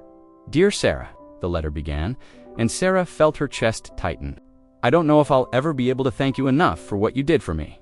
I never thought I would feel safe again, but now I do. I'm in a new home now, and I have a family who cares for me. They make sure I'm okay every day, and it feels like a dream." Sarah blinked back tears as she read on. She had never expected to hear from Emily again. But this letter, this simple act of writing, was proof that the girl had taken the first steps toward rebuilding her life. "I know it's not easy, but I'm starting to feel better. I have a new school, and I've made friends. I never thought I could be happy again, but now I know that maybe I can. It's not perfect, but it's better." The letter went on to describe Emily's new life in more detail. She had a room of her own, a place where she could keep her things, decorate it however she wanted. She had started attending therapy regularly, and while it was hard, it was helping. The people in her new home were patient with her, understanding the hurt she carried, and they gave her the space she needed to heal. Emily mentioned a woman named Carla, her foster mother, who always checked in on her and made sure she was okay, even when Emily didn't feel like talking. She had also begun to spend more time with other children in the home, making connections and allowing herself to trust again, though she admitted that it was still difficult. "I still miss my old life sometimes," Emily wrote, "and I don't think I'll ever forget everything that happened. But I'm learning how to be okay. I'm learning how to be me again." Sarah's fingers trembled as she read the last lines of the letter. "Thank you, Sarah. You saved my life, and I will never forget you. Maybe one day we can meet again. I'll never be able to tell you what you mean to me, but I'll always be grateful." The letter slipped from Sarah's hands, and for a long moment, she just stood there, letting the weight of Emily's words settle over her. A sense of profound peace washed over her, mixed with the bittersweet realization that Emily had found a new beginning. It was everything Sarah had hoped for, and more. Emily had taken the first steps toward healing, toward finding herself again, and Sarah had played a part in that. The girl who had once whispered for help, who had lived in constant fear, was now thriving in a place where she could finally feel safe, supported, and loved in that moment. Sarah realized that the small act of reaching out, of listening when it seemed like no one else could, had changed everything. She had given Emily the chance to be heard, to be seen, and in doing so, had set a course for the girl to reclaim her life. The weight of the responsibility had been immense, but the result this letter was the validation Sarah needed. She had done something meaningful, something that had touched a life in a way she couldn't have imagined. The store, with all its routine, faded into the background for a while as Sarah sat down, the letter still in her hands. She allowed herself a moment of reflection, a moment of gratitude. She had given Emily the chance to rebuild, to rediscover the parts of herself that had been hidden beneath the weight of fear. And Emily had taken that chance and run with it. Sarah smiled, the first genuine smile she had had in weeks. The future was no longer something filled with uncertainty for the girl, there was hope now. And in that hope, Sarah found her own, kept the letter in her pocket for the rest of the day, a tangible reminder of the difference one person could make. A reminder that the smallest act of kindness could ripple through a life, altering its course forever. Emily's journey had just begun, but Sarah knew, deep down, that it was a journey she would continue to follow, even from a distance. The weeks that followed Emily's rescue were marked by an unexpected shift in Sarah's life. The weight of the experience, the depth of the decision she had made to act when every part of her was uncertain, began to settle in her chest, filling her with an overwhelming sense of responsibility. But it was a responsibility she welcomed. As much as Emily's case had shaken her, it also lit a quiet but undeniable call to action. Sarah began to see the world around her through a different lens, noticing the subtle cues of distress in others, the way people could hide their pain behind smiles, the way children carried heavy burdens on their small shoulders. As Sarah continued with her work at the store, she found herself reflecting more on Emily's situation. The girl's courage, the way she had bravely whispered for help despite the fear that had gripped her, lingered in Sarah's mind. It wasn't just the rescue that mattered, it was what followed. It was the simple act of listening, of noticing when something was wrong, of not letting the quiet pleas for help slip by unnoticed. She had made a difference in Emily's life. But the realization hit her hard. How many other children, how many other people had gone unnoticed, simply because no one had listened, no one had cared enough to act. It was this realization that sparked a quiet revolution within Sarah, a desire to pass on the lesson she had learned. She had seen what one act of kindness could do, what one person's willingness to speak up could change, and she couldn't help but wonder how many others could be helped if more people paid attention, if more people took that extra moment to listen when someone was too afraid to speak. The ripple effect started small. It began with Sarah making small changes in how she interacted with others. She started reaching out to customers who seemed withdrawn or anxious, offering them a kind word or a listening ear when it seemed like they needed it. She paid closer attention to the children who came through the store, noticing when they seemed restless or sad, or when they interacted with their parents in ways that seemed off. She wasn't a counselor, but she had learned something crucial from her time with Emily, that sometimes just being there, just acknowledging someone's pain, could make all the difference. One day, after Sarah had helped a young mother who seemed overwhelmed and anxious, the woman came back to her. "You know," she said quietly, her voice trembling slightly, "I don't know if I would have said anything, but something about how you talked to me made me realize I wasn't alone. I've been struggling with my son, but I didn't know how to ask for help. You made me feel like it was okay to reach out." Sarah smiled, a mixture of surprise and gratitude filling her chest. The small conversation had meant so much more to this woman than she had realized. It was a moment of connection, a simple reminder that no one had to face their struggles alone. And as she watched the woman walk away, she couldn't help but feel a sense of pride in the small but profound difference she had made. It didn't stop there. Word of Sarah's kindness began to spread, albeit in small, quiet ways. Customers who had never spoken to her before started stopping by to ask how she was doing, sharing stories of their own struggles, offering thanks for the little things she had done for them in the past. The ripple Sarah had set into motion wasn't just about her, it was about everyone. It was about a community that was beginning to open up, to care a little more, to pay attention when it mattered most. One afternoon, as Sarah was leaving the store, she bumped into one of her regular customers. A man named Greg who had always been friendly but never one for deep conversation. He stopped her on the sidewalk, a hesitant look on his face. "I've been thinking about something you said the other day," he began. "About listening, really listening when someone's hurting." He paused, his gaze drifting to the ground before meeting her eyes again. "I've been thinking about my niece. She's been having a tough time at home, and I've noticed she's not herself. I think I need to check in on her. I don't think I've been paying enough attention." Sarah nodded, a warm smile spreading across her face. "It's never too late to reach out," she said softly. "Sometimes, all someone needs is to know they're seen." Greg looked thoughtful for a moment before offering a small, appreciative nod. "Thanks, Sarah," he said. "I'll make sure to do that. I won't let it go unnoticed." As Sarah watched him walk away, she felt a swell of hope rise within her. What had started as her own quiet act of kindness, her willingness to listen when Emily had spoken in whispers, had become something more. It wasn't just Emily's life that had been changed, it was everyone around her. People were beginning to see one another more clearly, to take notice of the quiet signs, the subtle shifts, the ways in which others were hurting. The ripple was spreading. Sarah's heart swelled with pride, not because she had done anything extraordinary, but because she had chosen to act in a moment when it mattered. She had listened when it counted, and that simple act had touched more lives than she could have ever imagined. The impact was still unfolding, like a stone dropped into a pond, the ripples reaching out farther than she had thought possible. The quiet moments, Sarah still thought of Emily, how she was doing in her new home, how much further she still had to go in her healing. She hoped that the girl had learned to trust again, to see that the world wasn't as full of darkness as it had seemed. But in her heart, Sarah knew that the change was already happening. Not just for Emily, but for everyone around her. The world felt a little more connected now, a little more human, and that, Sarah realized, was the greatest ripple of all. Sarah's life had changed in ways she hadn't expected, and it wasn't just because of the case with Emily.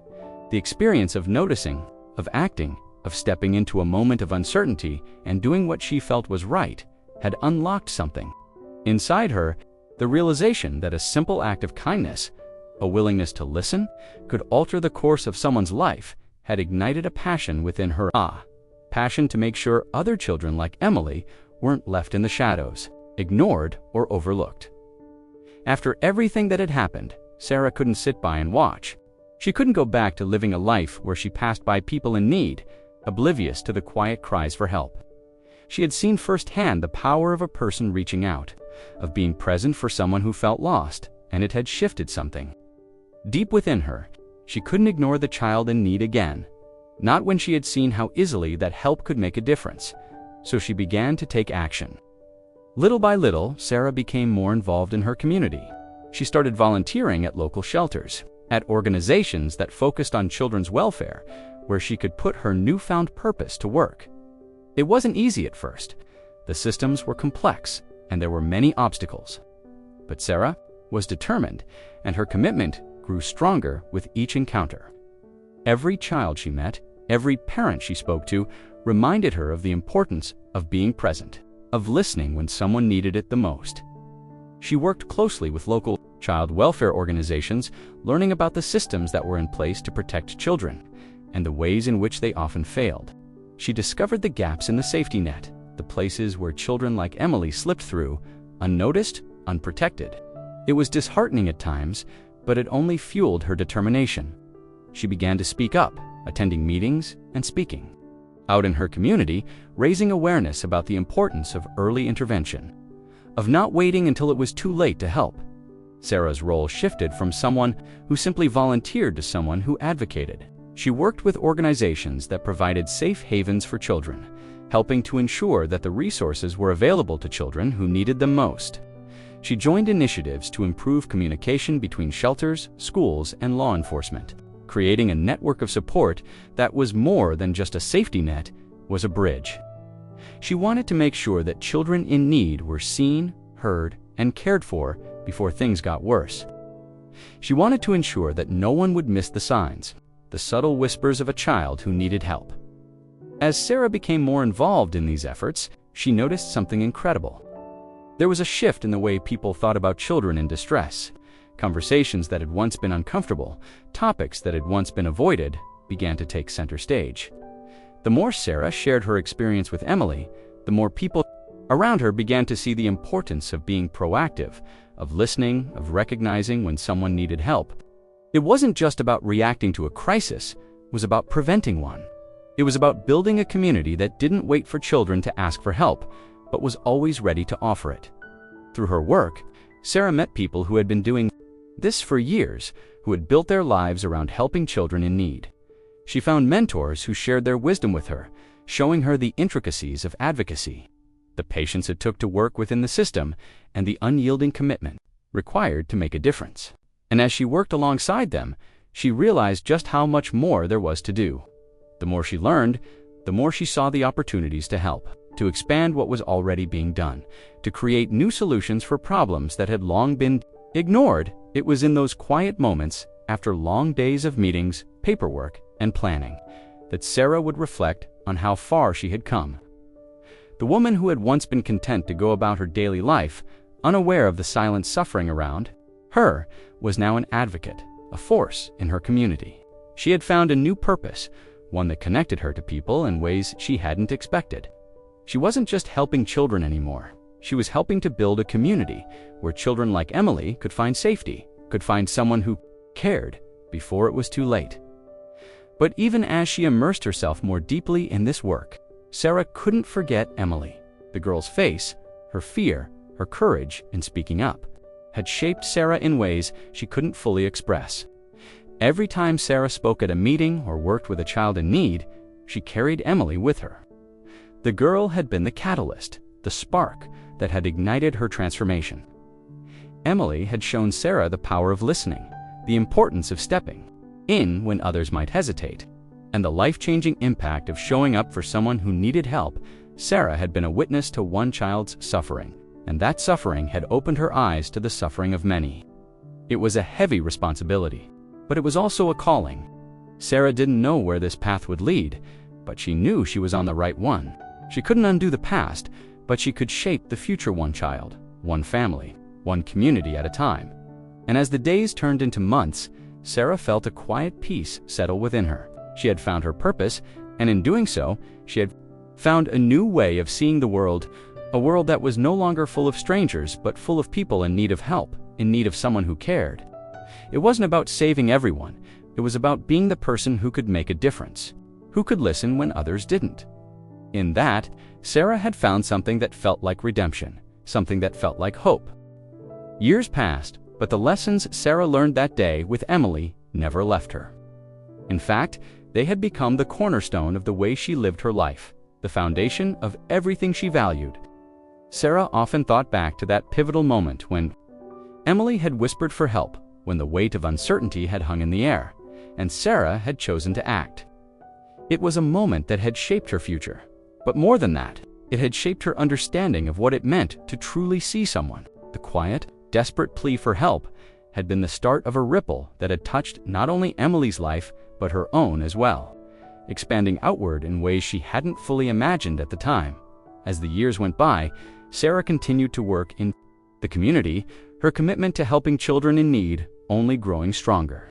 She worked closely with local organizations, volunteered at shelters, and became an advocate for children who were overlooked, ignored, or neglected. But her impact extended far beyond her professional life. The lessons she had learned, the lessons that had taken root in her heart, were something she passed on to her own children. She made sure they understood the importance of kindness, of noticing the quiet moments when someone was struggling, and of always standing up for others, even when it was difficult. Her children, now growing older, had absorbed those lessons in their own ways. They learned to be aware of the people around them, to step in when they saw someone in need, and to always treat others with respect and compassion. Sarah saw the way they interacted with their peers, the way they listened when others spoke, and the way they stood up for the quiet kids, the ones who might have been overlooked. They had internalized the importance of empathy, of being a voice for the voiceless, and it filled Sarah with a quiet pride. It wasn't just about teaching them the right thing to do, it was about showing them through action. Sarah made it a point to involve her children in the community work she continued to do. Whether it was volunteering together at a local food bank, attending rallies to raise awareness for children's welfare, or even just helping a neighbor in need, Sarah made sure her children saw the value in lending a hand, in being a part of something bigger than themselves. She didn't just want them to understand compassion, she wanted them to live it. There were moments when Sarah would look at her children, their eyes full of curiosity and care, and she would realize just how much they had learned from her. One evening, after a particularly difficult conversation with a friend who had been going through a tough time, her daughter Emma, who was now a teenager, turned to her and said, "I don't think I would have noticed if you hadn't taught me to pay attention. You know, to really see people." Those words hit Sarah harder than she expected. It wasn't just the fact that her daughter had said it was the realization that this was her legacy. It wasn't the accolades or the recognition, but the quiet influence she had on the people around her, especially her children. They had learned the power of listening, the importance of being there for others, and the strength it took to stand up for what was right. As Sarah looked back on the years that had passed, she reflected on how far she had come. She had started as someone who had simply listened to a quiet voice and taken action when it was most needed. Now, she had built a life on that foundation, a life that was centered around compassion, service, and advocacy. She had helped Emily find safety, and in doing so, she had found a deeper sense of purpose for herself. But more than that, she had shared that purpose with her family, with her children, who would carry it forward into the world. Sarah's heart swelled with pride, not because of the big, visible accomplishments, but because of the quiet ripple effect of her actions. She had taught her children to notice the unnoticed, to offer kindness when it was needed, and to act when they saw something wrong. These weren't just lessons about being a good person, they were lessons about being an active participant in the world, about showing up for others, about understanding that sometimes the smallest acts of care could change someone's life. As she watched her children grow into thoughtful, compassionate young adults, Sarah knew that this legacy, this quiet, powerful force of care and attention to the people around her, was something that would live on long after her. They had learned to be present for others, to see the pain that wasn't always visible, and to never hesitate when it came to offering help. Emily's story had changed everything for Sarah, but it had also shaped the future of her family. Through her children, Sarah knew that the ripple effect of her simple act of kindness would continue to spread, creating a legacy of care and compassion that would live on in the hearts of many. Sarah stood at the window one evening, looking out at the sunset, her thoughts wandering to Emily, to the long road the girl had ahead of her, and to the work that still needed to be done in the world.